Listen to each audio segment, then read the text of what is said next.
ನಡೆ ಮುಂದೆ ನಡೆ ಮುಂದೆ ನುಗ್ಗಿ ನಡೆ ಮುಂದೆ ನೀನು ಜಗ್ಗದೆಯೇ ಕುಗ್ಗದೆಯೇ. ಜೀವನೋಪಾಯಕ್ಕಾಗಿ ಕೂಲಿ ಕೆಲಸ ಮಾಡ್ತಾ ಅಡಿಕೆಯ ಸಿಪ್ಪೆ ಸುಲಿತಾ ಇದ್ದಂತಹ ಕೈಗಳು ಇಂದು ನ್ಯಾಯದ ತಕ್ಕಡಿ ಹಿಡಿಯಲು ಸಜ್ಜಾಗಿದೆ.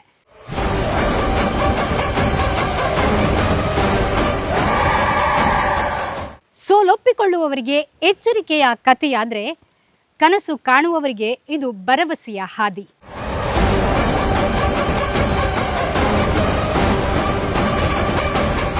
ಇಂತಹ ಇಂಟ್ರೆಸ್ಟಿಂಗ್ ಮತ್ತು ಇನ್ಸ್ಪೈರಿಂಗ್ ಸ್ಟೋರಿ ಇವತ್ತು ನಿಮ್ಮ ಜೊತೆ. ನನ್ನ ವಿದ್ಯಾಭ್ಯಾಸಕ್ಕಾಗಿ ಹಾಗೂ ಕೂಲಿ ಕೆಲಸಕ್ಕಂತ ಬಂದವರು. ಆ್ಯಕ್ಚುಲಿ ನಾನು ಇಲ್ಲಿವರೆಗೆ ಬರ್ತೆ ರೀಚ್ ಆಗ್ತೇನೆ ಅನ್ಕೊಂಡಿರಲಿಲ್ಲ. ನಾನು ಆ್ಯಕ್ಚುಲಿ ಇಂಟರ್ವ್ಯೂ ಕೊಟ್ಟದ್ದು ಕನ್ನಡದಲ್ಲೇ ಕೊಟ್ಟಿದ್ದು. ನಾನು ಎಲ್ಲಿದ್ದೆ, ಎಲ್ಲಿವರೆಗೆ ಬಂದೆ, ಅಲ್ಲಿಂದ ಇಲ್ಲಿವರೆಗೆ ಬರಲಿಕ್ಕೆ ತುಂಬ ಸ್ಟ್ರಗಲ್ ಮಾಡಿದ್ದೇನೆ.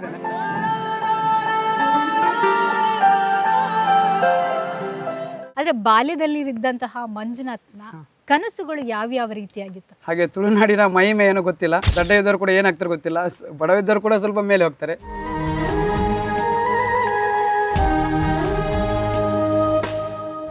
ಅಲ್ಲಿ ಬರೋಗಿಂತ ಮೊದಲು ಏನೂ ಇಲ್ಲ. ಈ ಮಂಜುನಾಥ್ ಶಿವಲಿಂಗಪ್ಪ ಅಲ್ಲಿವರೆಗೆ ಇರಲಿಲ್ಲ. ಅಡಿಕೆ ಸುಲಿಯಕ್ಕೆ ಹೋಗೋದು, ಅಡಿಕೆ ಎಕ್ಕೋಕೆ ಹೋಗೋದು, ಮರ ಕಡಿಲಿಕ್ಕೆ ಹೋಗೋದು, ಮತ್ತೆ ಗೊಬ್ಬರ ತುಂಬೋದಕ್ಕೆ ಹೋಗೋದು. ಈ ಕೆಲಸ ಬರಲ್ಲ ಅಂತ ಹೇಳಿ ಇಲ್ಲ, ಎಲ್ಲ ಕೆಲಸ ಮಾಡ್ತೇನೆ. ಗಾರೆ ಕೆಲಸ ಇಲ್ಲ.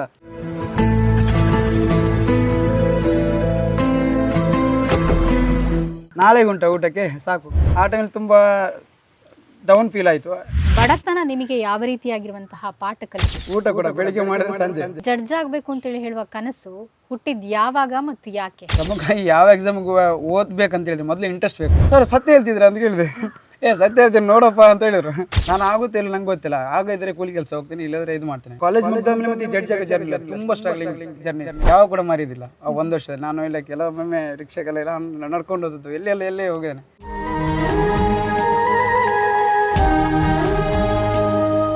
ನಾನು ಹುಟ್ಟಲಿಲ್ಲ ಅಷ್ಟೇ. ಸೊ ದಕ್ಷಿಣ ಕನ್ನಡಕ್ಕೆ ಯಾವಾಗಲೂ ಚಿರುಣಿ ಆಗಿರ್ತೇನೆ. ಯಾಕೆ ಶಿಕ್ಷಣದಲ್ಲಿ ಈ ಥರ ಮುಂದೆ ಬರಿಬಾರ್ದು, ಯಾಕೆ ಎಲ್ಲ ಜನರು ಅಲ್ಲಿ ಈ ಥರ ಅಲ್ಲಿ ನಮ್ಮ ಕಡೆ ಆಗಬಾರ್ದು. 4 ವರ್ಷಕ್ಕೆ ಹುಟ್ಟಿದವನು, ಆಮೇಲೆ 30 ರೂಪಾಯಿ ಸಂಬಳದಲ್ಲಿ ನಾನು ಸಾಕಿದೆ.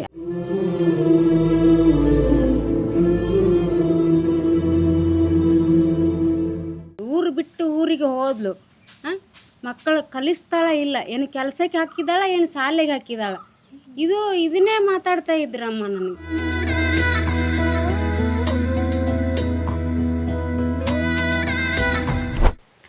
ನಮಸ್ಕಾರ ಮಂಜುನಾಥ್ ಅವರೇ.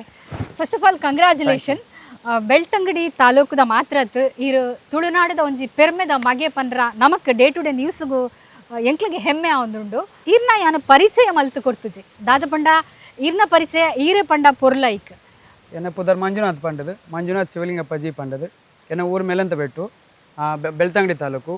ಎಂಕ್ಲನ ಎನ್ನ ಅಮ್ಮನ ಪುದರ್ ಲಿಂಗವ್ವ, ಎನ್ನ ಪಪ್ಪನ ಪುದರ್ ಶಿವಲಿಂಗಪ್ಪ. ಎಂಕಲ್ ಸುಮಾರು ಒಂಜಿ 14 ವರ್ಷ ಆಂಡು ಮೂಲೆ ಬತ್ತದು ಬೇಲೆಗುಲ್ಲ ಬುಕ್ಕ ಬೆಳ್ತಂಗಡಿ ಬತ್ತದು ಒಂಜಿ 6 ವರ್ಷ ಆಂಡು.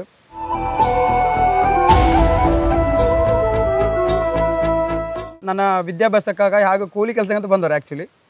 ತದನಂತರ ನಾನು ಅಲ್ಲೇ ಒಂದು 6ನೇಗೆ ಒಂದು ಜಸ್ಟ್ ಹೋಗಿ ಒಂದು ಮ್ಯಾಮ್ ಹತ್ರ ಮಾತಾಡಿ ಗೊತ್ತಾದ ಮೇಲೆ ಇಲ್ಲೇ ಮಾಡಿಸಿ ನಾವು ಟಿ ಸಿ ಎಲ್ಲ ತರ್ತೇವೆ ಅಂತ ಹೇಳಿದರು. ಸೊ ಅದಕ್ಕೋಸ್ಕರ ನಾನು ಏನು ಮಾಡಿದೆ, ಇಲ್ಲಿ 6ನೇಗೆ ಒಂದು 7th ಜಾಯ್ನ್ ಅದೇ ಸರ್ಕಾರಿ ಹಿರಿಯ ಪ್ರಾಥಮಿಕ ಶಾಲೆ ಪಡ್ನೂರು ಅಂತೇಳಿ. ಅಲ್ಲಿಂದ ಆದದೆಲ್ಲ ಮಿರಾಕಿಲ್ಲ. ಓಕೆ, ನನಗೆ ನಿಮ್ಮ ನೋಡುವಾಗ ಹೇಗೆ ಅನಿಸುತ್ತೆ ಅಂತೇಳಿ ಹೇಳಿದರೆ, ಡೆಡಿಕೇಶನ್, ಡಿಸಿಪ್ಲಿನ್ ಮತ್ತು ಹಾರ್ಡ್ ವರ್ಕ್, ಈ 3ಕ್ಕೆ ಜೀವಂತ ಉದಾಹರಣೆಯಾಗಿ ಈಗ ನೀವು ನಿಂತಿದ್ದೀರಾ. ಬಹಳಷ್ಟು ತುಳುನಾಡಿನ ಯುವಕರಿಗೆ ಮಾತ್ರ ಅಲ್ಲ, ಕರ್ನಾಟಕದ ಅಥವಾ ಭಾರತದ ವಿದ್ಯಾರ್ಥಿಗಳಿಗಿರ್ಬೋದು, ಯುವಕರಿಗಿರ್ಬೋದು ಒಂದು ಸ್ಫೂರ್ತಿಯ ಕಥೆಯಾಗಿ ಮಂಜುನಾಥ್ ಅವರು ಇವತ್ತು ನಮ್ಮ ಜೊತೆ ಇದ್ದಾರೆ. ಮಂಜುನಾಥ್ ಅವರ ಬಾಲ್ಯದ ಜೀವನವನ್ನು ಒಮ್ಮೆ ಈ ಕ್ಷಣ ನಿಂತು ನೋಡೋದಾದರೆ ಹೇಗಿತ್ತು? ಆ್ಯಕ್ಚುಲಿ ನಾನು ಇಲ್ಲಿವರೆಗೆ ಬರ್ತೆ ರೀಚ್ ಆಗ್ತೇನೆ ಅನ್ಕೊಂಡಿರಲಿಲ್ಲ. ಒಂದು ಹೇಳ್ಬೇಕಂತೇಳಿ ನಾವು ಮೊನ್ನೆ ಇಂಟರ್ವ್ಯೂಗೆ ಹೋಗಿದ್ದೆ. ಇಂಟರ್ವ್ಯೂ ನಮಗೆ ಅಲ್ಲಿಂದ ಒಳಗಡೆ ಕರ್ಕೊಂಡು ಹೋಗ್ತಾರೆ. ಹೋಗಿ ಸ್ಟೆಪ್ ಹೋಗ ನನಗೆ ಇನ್ನೂ ಒಂದು 2 ಸೆಕೆಂಡ್ ಅಂದರೆ ಒಂದು 2 ನಿಮಿಷ ಆಯಿತು ನಾನು ಒಳಗಡೆ ಹೋಗಲಿಕ್ಕೆ. ನನ್ನ ಮೈಂಡಲ್ಲಿ ಇಂಟರ್ವ್ಯೂ ಕ್ವಶನ್ ಏನು ನೆನಪು ಬರ್ತಾ ಇಲ್ಲ. ನಾನು ಅಲ್ಲಿ ಗದ್ದೆಯಲ್ಲಿ ನೀರು ಹಾಯಿಸ್ತಾ ಇದ್ದೆ ಆ ರಾತ್ರಿ ಎಲ್ಲ ಇಡಿಯಲ್ಲ, ಅದೇ ನೆನಪು ಬರ್ತಾ ಇದ್ದೆ. ನಾನು ಎಲ್ಲಿದ್ದೆ, ಎಲ್ಲಿವರೆಗೆ ಬಂದೆ, ಅಲ್ಲಿ ಹಿಂದೆ ನೋಡ್ತೀನಿ ಪೊಲೀಸ್ನವರನ್ನು, ಗನ್ಮ್ಯಾನ್ಗಳನ್ನು, ಆಚೆ ಎಲ್ಲ ದೊಡ್ಡ ದೊಡ್ಡ ಜಡ್ಜಸ್ನ ನೋಡ್ತೀನಿ. ನಾನು ಎಲ್ಲಿವರೆಗೆ ಬಂದೆ, ಒಮ್ಮೆಲೆ ಶಾಕ್ ಆಯಿತು. ಅಂದರೆ ಒಮ್ಮೆಲೆ ಕೂಗೋಕೆ ಇನ್ನೂ ಏನಿಲ್ಲ, ಜಸ್ಟ್ ನಾನು ಒಮ್ಮೆ ಫೇಸ್ ಮಾಡಿದೆ ಸಾಕು. ನಾನು ಎಲ್ಲೇ ಹೋದೆ ಇಷ್ಟೇ ಸಾಕು ನನಗೆ. ಇಂಟರ್ವ್ಯೂ ಒಮ್ಮೆ ಫೇಸ್ ಮಾಡಿದೆ ಸಾಕು, ಬಾಕಿ ಎಲ್ಲ ಮುಂದೆ ನೋಡೋಣ ಅಂತೇಳಿ. ಓಕೆ, ಇಂಟರ್ವ್ಯೂಗೆ ಹೋದಾಗ ನೀವು ನಿಮ್ಮ ಭಾವನೆಗಳನ್ನ ಕಟ್ಕೊಳ್ಲಿಕ್ಕೆ ಆಗ್ಲಿಲ್ಲ ಅಂತೇಳಿ ಹೇಳಿದ್ರಿ. ಇಂಟರ್ವ್ಯೂ ಹೇಗಿತ್ತು ಮತ್ತೆ ಯಾವ ರೀತಿಯ ಕ್ವಶನ್ ಅನ್ನ ನೀವು ಫೇಸ್ ಮಾಡಿದ್ರಿ, ಯಾವ ತರ ಅದನ್ನ ಕ್ರ್ಯಾಕ್ ಮಾಡಿದ್ರಿ? ಫಸ್ಟಿಗೆ ತುಂಬ ಹೆದರಿಕೆ ಇತ್ತು ಇಂಟರ್ವ್ಯೂ ಹೋಗೋಕ್ಕಿಂತ ಮೊದಲೇ. ಚೆನ್ನಾಗಿ ಪ್ರಿಪ್ರೇಷನ್ ಮಾಡಿದ್ದೆ. ನಮ್ಮ ಗುರುಗಳು ಹಾಗೂ ಶ್ರೀ ನ್ಯಾಯಾಧೀಶರಾದ ಶ್ರೀ ಮನು BK ಸರ್ಗೆ ತುಂಬ ಥ್ಯಾಂಕ್ಸ್ ಅಂತ ಹೇಳ್ತೇನೆ ಈ ಟೈಮಲ್ಲಿ. ಮತ್ತು ಹಾಗೆ ನನ್ನ ಈ ಬೆಳ್ತಂಗಡಿ ಬಾರ್ ಕೌನ್ಸಿಲ್ನ ಎಲ್ಲ ಅಡ್ವೊಕೇಟ್ಗಳು ಕೂಡ ನಾನು ಥ್ಯಾಂಕ್ಸ್ ಹೇಳ್ತೇನೆ. ಆ ದಿವಸ ಇಂಟರ್ವ್ಯೂನಲ್ಲಿ ಸೆಕೆಂಡ್ ಮೆಂಬರ್ ನಾನೇ ಆಗಿದ್ದೆ. ಸೊ ಫಸ್ಟಿಗೆ ಹೋಗಿ ಈಗ ನಮಗೆ ನಮಸ್ತೆ ಮಾಡಿ ಕೊಡ್ತಿದ್ದೆ. ನಾನು ಆ್ಯಕ್ಚುಲಿ ಇಂಟರ್ವ್ಯೂ ಕೊಟ್ಟದ್ದು ಕನ್ನಡದಲ್ಲೇ ಕೊಟ್ಟಿದ್ದು, ಇಂಗ್ಲೀಷ್ ನಂದಷ್ಟು ಪ್ರಾಬ್ಲಮ್ ಇಲ್ಲ, ಕನ್ನಡದಲ್ಲೇ ಕೊಟ್ಟಿದ್ದು.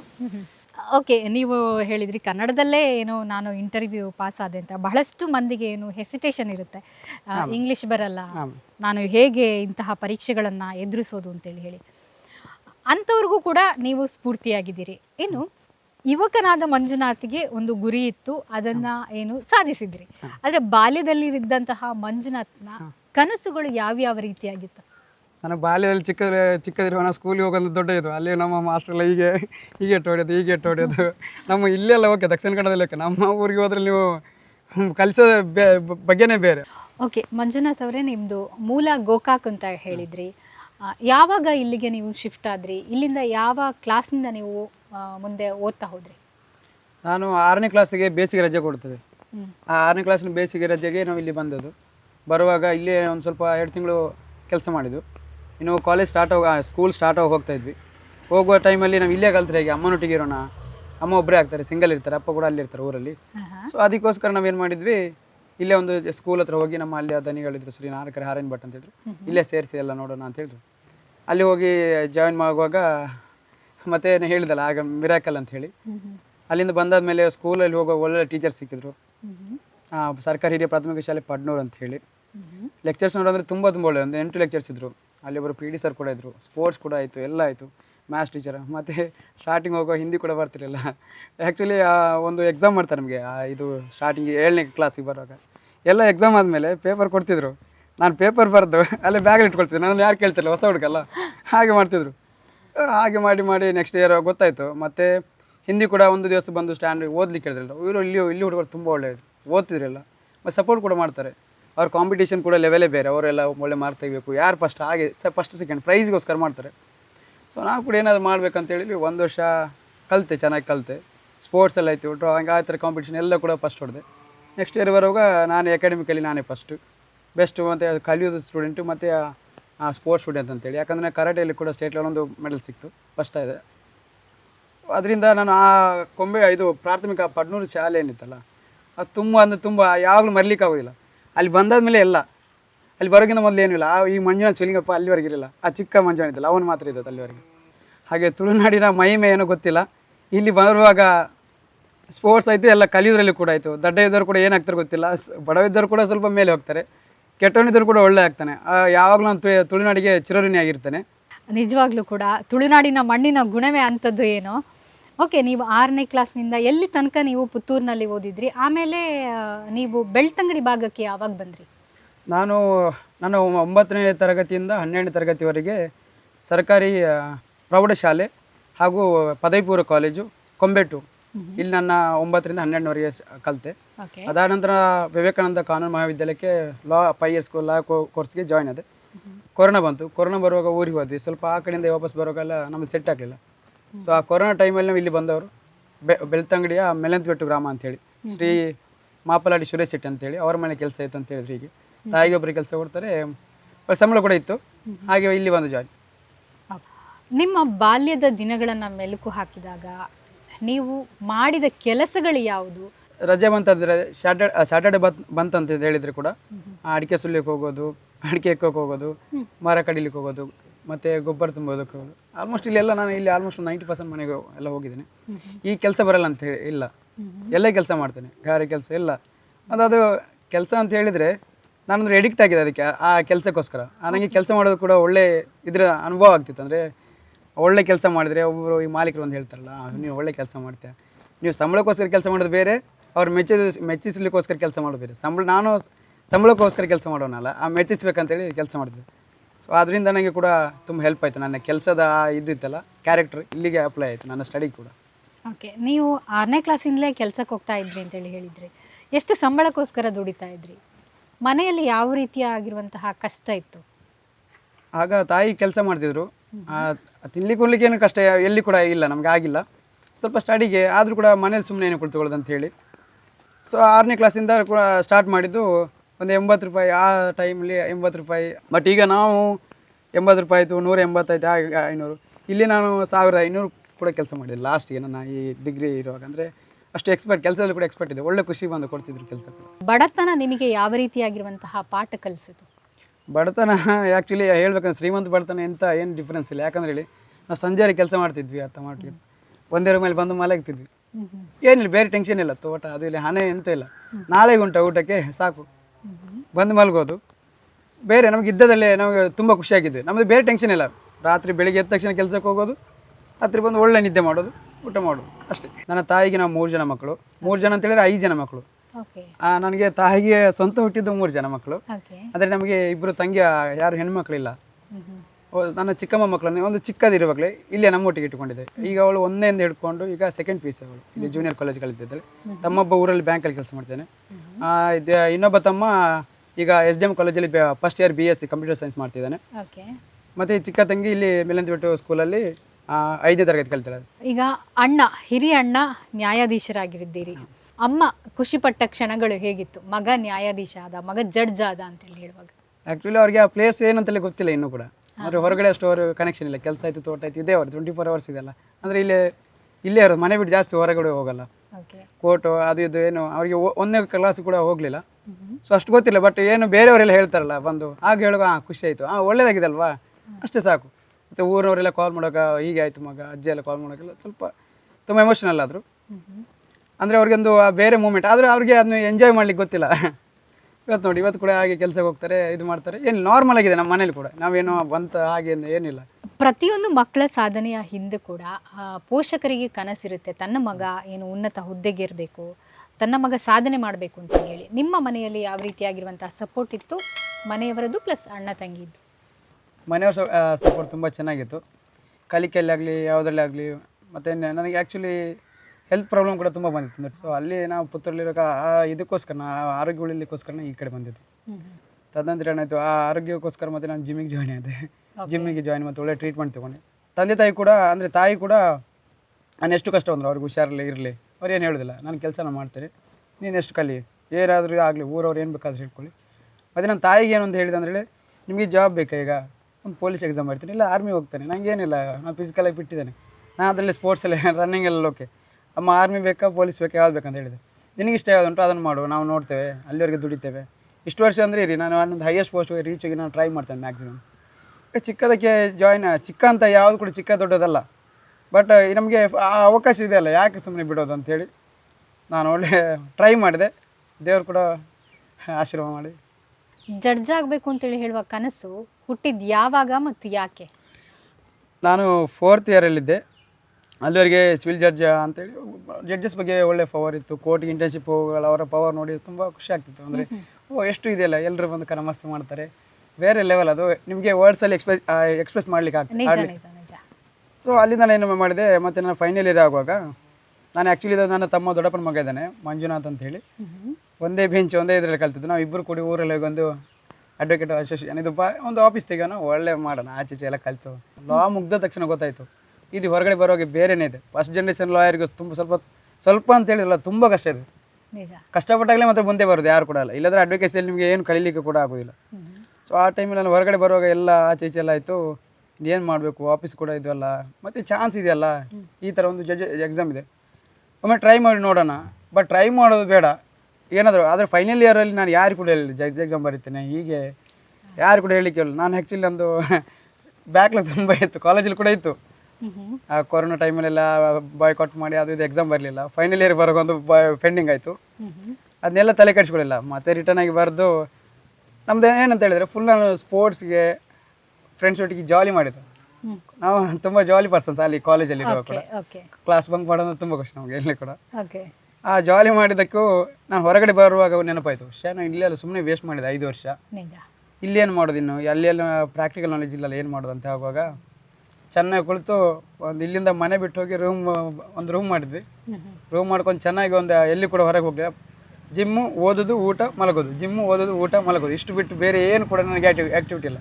ಕೆಲಸ ಹಣ ಕೂಡ ಅಮ್ಮ ಕೊಡ್ತಿದ್ರು. ಮತ್ತು ನಮ್ಮ ದಾನಿಯವರು ಸುರೇಶ್ ಶೆಟ್ಟಿ ಅಂತ, ಸುರೇಶ್ ಶೆಟ್ಟಿ ಅಂತೇಳಿ, ಅವ್ರು ಕೂಡ ಬೇಕಾದಷ್ಟು ಹಣ ಕೊಡ್ತಿದ್ರು. ನೀನು ಓದೋದು ಮಾತ್ರ ಇಲ್ಲ, ಏನು ಕೆಲಸ ಅಲ್ಲ, ಬಟ್ ಆವಾಗ ಏನಾಯಿತು, ನಾನು ಯಾವಾಗ ಮಂಗಳೂರಿಗೆ ಹೋದೆ ಅಲ್ಲ, ಆಗ ಬಂತು ಈ ವರ್ಷ ಒಮ್ಮೆಲೆ ಆಲ್ ಇಂಡಿಯಾ ಜಡ್ಜಸ್ ಅಸೋಸಿಯೇಷನ್ ಅಂತ ಮತ್ತು ಯೂನಿಯನ್ ಆಫ್ ಇಂಡಿಯಾ ಅಂತೇಳಿ ಒಂದು ಕೇಸ್ ನಡೀತಾ ಇತ್ತು ಸುಪ್ರೀಂ ಕೋರ್ಟಲ್ಲಿ. ಇದು ಅಪೀಲ್ಗೆ ಹೋಯಿತು. ಆ ಟೈಮಲ್ಲಿ ಹೇಳಿದ್ರು, ಇದು ಇನ್ನು 3 years ಪ್ರಾಕ್ಟೀಸ್ ಮಾಡಿದೆ, ಯಾರು ಕೂಡ ಜಡ್ಜ್ ಎಕ್ಸಾಮ್ ಬರಲಿಕ್ಕೆ ಎಲಿಜಿಬಲ್ ಅಲ್ಲ ಅಂಥೇಳಿ ಒಂದು ಜಡ್ಜ್ಮೆಂಟ್ ಬರಲಿಕ್ಕೆ ಆಗುವ ರೀತಿ ಇತ್ತು. ಓಕೆ. ನಾವು ಆಲ್ರೆಡಿ February 10ಗೆ ಒಂದು ನೋಟಿಫಿಕೇಶನ್ ಬಂದಿತ್ತು ಈ ಸತಿ, ಇದು 158 ಪೋಸ್ಟ್ಗೆ ಅಪ್ಲೈ ಮಾಡಿ ಆಗಿದೆ. 158 ಪೋಸ್ಟ್ ಅಂತೇಳಿ ಒಮ್ಮೆಲೆ ಖುಷಿ ಆಯಿತು. ಹೇಗಾದರೂ ಇಷ್ಟು ಪೋಸ್ಟ್ ಇದೆಯಲ್ಲ, ಹೇಗಾದರೂ ಮಾಡಿ ಒಂದಾದ್ರೂ ಹೊಡಿಬೋದು ಅಂತೇಳಿ. ಬಟ್ ಕಷ್ಟ ಇರುತ್ತೆ, ಟ್ರೈ ಮಾಡೋಣ, ಸ್ವಲ್ಪ ಚಾನ್ಸಸ್ ಜಾಸ್ತಿ ಇರುತ್ತೆ ಅಂತೇಳಿ. ಸೊ ಅದಾದಮೇಲೆ ಇದು ಏನಾಯಿತು, ಓದಲಿಕ್ಕೆ ಫೆಬ್ರವರಿ ಬಂತಲ್ಲ, ಬಂದ ತಕ್ಷಣದಿಂದ ನಾನು ಅದಕ್ಕಿಂತ ಮೊದಲೇ ಒಂದು ಸ್ವಲ್ಪ ಬ್ಯಾರೆಕ್ಟಲ್ಲೇ ಓದ್ತಿದ್ದೆ. ಬ್ಯಾರೆಕ್ಟ್ ಅಂದರೆ ಹೇಗೆ ಓದಿನ ಅಂದರೆ, ಬ್ಯಾರೆಕ್ಟ್ ನಾನು ಅಷ್ಟು ಸತಿ ಓದಿಲ್ಲ. ಈಚ್ ಆ್ಯಂಡ್ ಎವ್ರಿ, ನನ್ನ ಇಂಗ್ಲೀಷ್ ಕೂಡ ಅಷ್ಟು ಬ್ಯಾಡ್ ಇತ್ತಲ್ಲ, ಸೊ ನಾನು ಅದಕ್ಕೆ ಇಂಗ್ಲೀಷಲ್ಲೇ ಕೂಡ ಓದಿದ್ದು. ಫುಲ್ ಕನ್ನಡ ಬೇಡ, ಇನ್ನು ಫುಲ್ ಇಂಗ್ಲೀಷ್ ಓದೋಣ ಅಂತೇಳಿ ಫುಲ್ ಎಲ್ಲ ನೋಟ್ಸ್ ಮಾಡು, ಒಂದು ಪ್ರೀವಿಯಸ್ 10 ವರ್ಷದ್ದು ಕ್ವಶನ್ ಪೇಪರ್ ಎಲ್ಲ ತಗೊಂಡೆ. ಎಲ್ಲ ಚೆನ್ನಾಗಿ ಕುಳಿತು ಒಂದು ಯಾವುದೆಲ್ಲ ಬರ್ತಾರೆ, ಯಾವ ರೀತಿ ಕೇಳ್ತಾರೆ, ಏನೇನು ಕೇಳ್ತಾರೆ ಕ್ವಶನ್ ಅಂತ ಹೇಳಿ. ಹಾಗೆ ಸ್ವಲ್ಪ ಅದಾದಮೇಲೆ ಇದೆ ಕೇಸ್ ಬಂತ, ಅಪೀಲ್ಗೆ ಹೋಯಿತು. ಅಪೀಲ್ಗೆ ಹೋಗುವಾಗ ಜಜ್ಮೆಂಟ್ ಬಂತು ಹೀಗೆ ಅಂತೇಳಿ. ಆಗ 3 months ಗ್ಯಾಪ್ ಆಯಿತು ನಮಗೆ. ಇದು ಏನು ಅಪೀಲ್ ಏನು ಹೋಯ್ತಲ್ಲ, ಆಗ ನನಗೆ ಓದಲಿಕ್ಕೆ ಮೂಡಿ ಬರಲಿಲ್ಲ. ಇದು ಇನ್ನು ನಮ್ಮ ಎಗೇನೆಸ್ಟ್ ಆಗಿ ಬಂದರೆ ನಾನು ಏನು ಮಾಡಬೇಕು, ಸುಮ್ಮನೆ ಓದಿ ವೇಸ್ಟ್ ಆಗೋದಿಲ್ಲ. ಬಟ್ ಮನೇಲಿ ಕುಳಿತೊಂದು ಓದೋದು ಅಷ್ಟು ಸರಿಯಲ್ಲ ಅಂತ ಹೇಳಿ ಆಯಿತು. ಆ ಟೈಮಲ್ಲಿ ತುಂಬ ಡೌನ್ ಫೀಲ್ ಆಯಿತು. ಏನು ಮಾಡೋಕ್ಕಿಂತ ಗೊತ್ತಾಗಲಿಲ್ಲ. ನೆಕ್ಸ್ಟ್ ಯಾವಾಗ ಒಂದು ಜಜ್ಮೆಂಟ್ ಬಂತಲ್ಲ, ನಾನು ದೇವ್ರ ಬಿಟ್ಕೊಳ್ದು, ಇದೊಂದು ಸತಿ ಹೇಗಾದರೂ ಮಾಡಿ ಒಂದು ಸತಿ ಸಿಗಬೇಕು.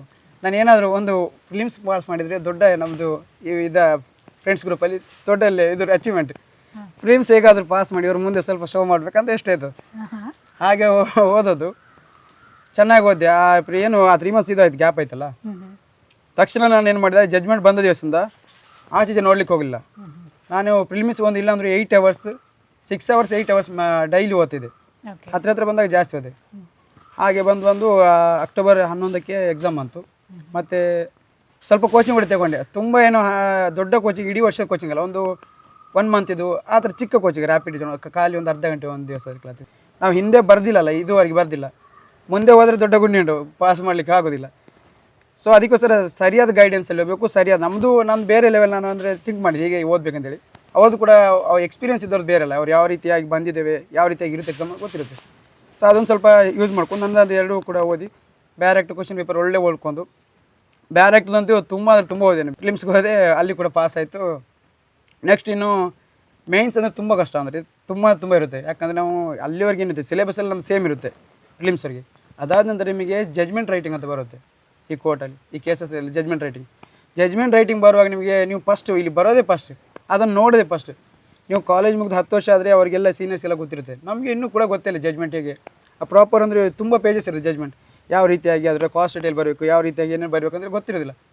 ಏನು ಮಾಡಬೇಕು ನೀವು, ಅದರಲ್ಲಿ ಬೇರೆಯವ್ರು ಏನು ಮಾಡಿದ್ದಾರೆ, ಈ ಡಿಲೇ ಆಯ್ತಲ್ಲ ಆ ಸುಪ್ರೀಂ ಕೋರ್ಟ್ ಜಜ್ಮೆಂಟ್ ಬಂದಕ್ಕೆ, ಅದಾದಮೇಲೆ ಅವ್ರು ಏನು ಮಾಡಿದ್ರು, ಅರ್ಜೆಂಟಾಗಿ ಇನ್ನೊಂದು ಮೇನ್ಸ್ ಕಂಡಕ್ಟ್ ಮಾಡೋ ಅಂತೇಳಿ ಫಿಲಿಮ್ಸ್ ಆದ ಒಂದು 2 ದಿನಕ್ಕೆ ಬೇಗ ರಿಸಲ್ಟ್ ಬಿಟ್ಟರು. ಒಂದು 10 ದಿವಸ ರಿಸಲ್ಟ್ ಬಿಟ್ಟು ತಕ್ಷಣ ಇದು ಅನೌನ್ಸ್ ಮಾಡಿಬಿಟ್ರು ಡೇಟ್. 30 days 40 days ಸಿಕ್ಕಿದ್ದು. 30 days ನಿಮಗೆ ಅದು ಕ್ವಶನ್ ಪೇಪರ್ ಇದು ಫಿಲಿಮ್ಸ್ ಪಾಸ್ ಆಗಿದ್ದ ಕ್ವಶನ್ ತಡಲಿಕ್ಕೆ ಸ್ವಲ್ಪ ಟೈಮ್ ತಗೊಳ್ತು. ಇನ್ನು ಮೇನ್ಸ್ಗೆ ಬರುವಾಗ ನಾನು ಕ್ಲಿಯರ್ ಮಾಡಿದೆ, ಹೇಗಾದರೂ ಮಾಡ್ತಿಲ್ಲ, 100% ಕೊಡೋಣ ಈ ಸತಿ. ಇರೋ ಟೈಮಲ್ಲಿ ದೇವ್ರು ಏನಾದರೂ ಮಾಡಲಿ, ನಾವು 100% ಕೊಡೋಣ ಅಂತೇಳಿ. ಇಲ್ಲ ಅಂದರೆ ಒಂದು ಡೈಲಿ ಒಂದು 15 to 16 hours, ಅಲ್ಲಿವರೆಗೆ ನಾನು 3 hours ಜಿಮ್ಮಲ್ಲಿ ವೇಸ್ಟ್ ಮಾಡ್ತಾಯಿದ್ದೆ. ಅಲ್ಲಿ ಬರುವಾಗ ಫಿಲಿಮ್ಸ್ ಏನು ಪಾಸ್ ಆಯಿತು, ಜಿಮ್ ಕಡೆ ಹೋಗಲಿಲ್ಲ. ಊಟ ಕೂಡ ಬೆಳಿಗ್ಗೆ ಮಾಡಿದ್ರೆ ಸಂಜೆ ನೋಡಿ. ಏನೋ ಮೇನ್ಸಿಗೆ ಬರುವಾಗ ಫುಲ್ ಎಡಿಕ್ಟ್ ಆಗಿಬಿಟ್ಟಿದ್ದಲ್ಲ, ಓದೋದು ಬಿಟ್ಟರೆ ನನಗೇನು, ಬೆಳಿಗ್ಗೆ ತಕ್ಷಣ ಪುಸ್ತಕ ನೋಡೋದು, ಎದ್ದ ತಕ್ಷಣ ಬುಕ್ ತಗೊಳ್ಳೋದು, ಓದೋದೆ ಡೈರೆಕ್ಟ್ ಆಟೋಮೆಟಿಕ್. ಎದ್ದ ತಕ್ಷಣ ಬುಕ್ ತಗೊಳ್ಳೋದು, ಓದೋದೆ. ಸೊ ಹಾಗೆ ನಾನು 15 to 16 hours ಓದಿಸಿದ್ದೆ. ತುಂಬ ನಿದ್ದೆ ಕಮ್ಮಿ ಅಂತ. ನಿದ್ದೆ ಅಂದರೆ ಒಂದು 3 hours 4 hours ಅಷ್ಟೇ ನಿದ್ದೆ. ನೈಟ್ ಫುಲ್ ಓದೋದು. ಒಂದು ಬೆಳಿಗ್ಗೆ ಒಂದು 5 ಗಂಟೆ 6 ಗಂಟೆಗೆ ಹೋಗ ಮಲಗೋದು, ಮತ್ತು 9 ಗಂಟೆಗೆ ಎದ್ದೇಳೋದು. ಮತ್ತು ನಮಗೆ ಅಲ್ಲಿ ಮೇನ್ಸಿಗೆ ಬರುವಾಗ ನಿಮಗೆ ತುಂಬ ಬ್ರಾಡ್ ಸಿಲೆಬಸ್ ಬರುತ್ತೆ. 1 ಮಂತಲ್ಲಿಂತ ಸಾಧ್ಯನೇ ಇಲ್ಲ ಅನಿಸುತ್ತೆ ಓದಲಿಕ್ಕೆ. ಹೆದರಿಕೆ ಆಗುತ್ತೆ, ನಿಮಗೆ ಏನು ಗೊತ್ತಿಲ್ಲ, ಬ್ಯಾಕ್ಗ್ರೌಂಡ್ ಗೊತ್ತಿಲ್ಲ, ಲಾಸ್ ಸಬ್ಜೆಕ್ಟ್ ತುಂಬ ಇದಿರುತ್ತೆ.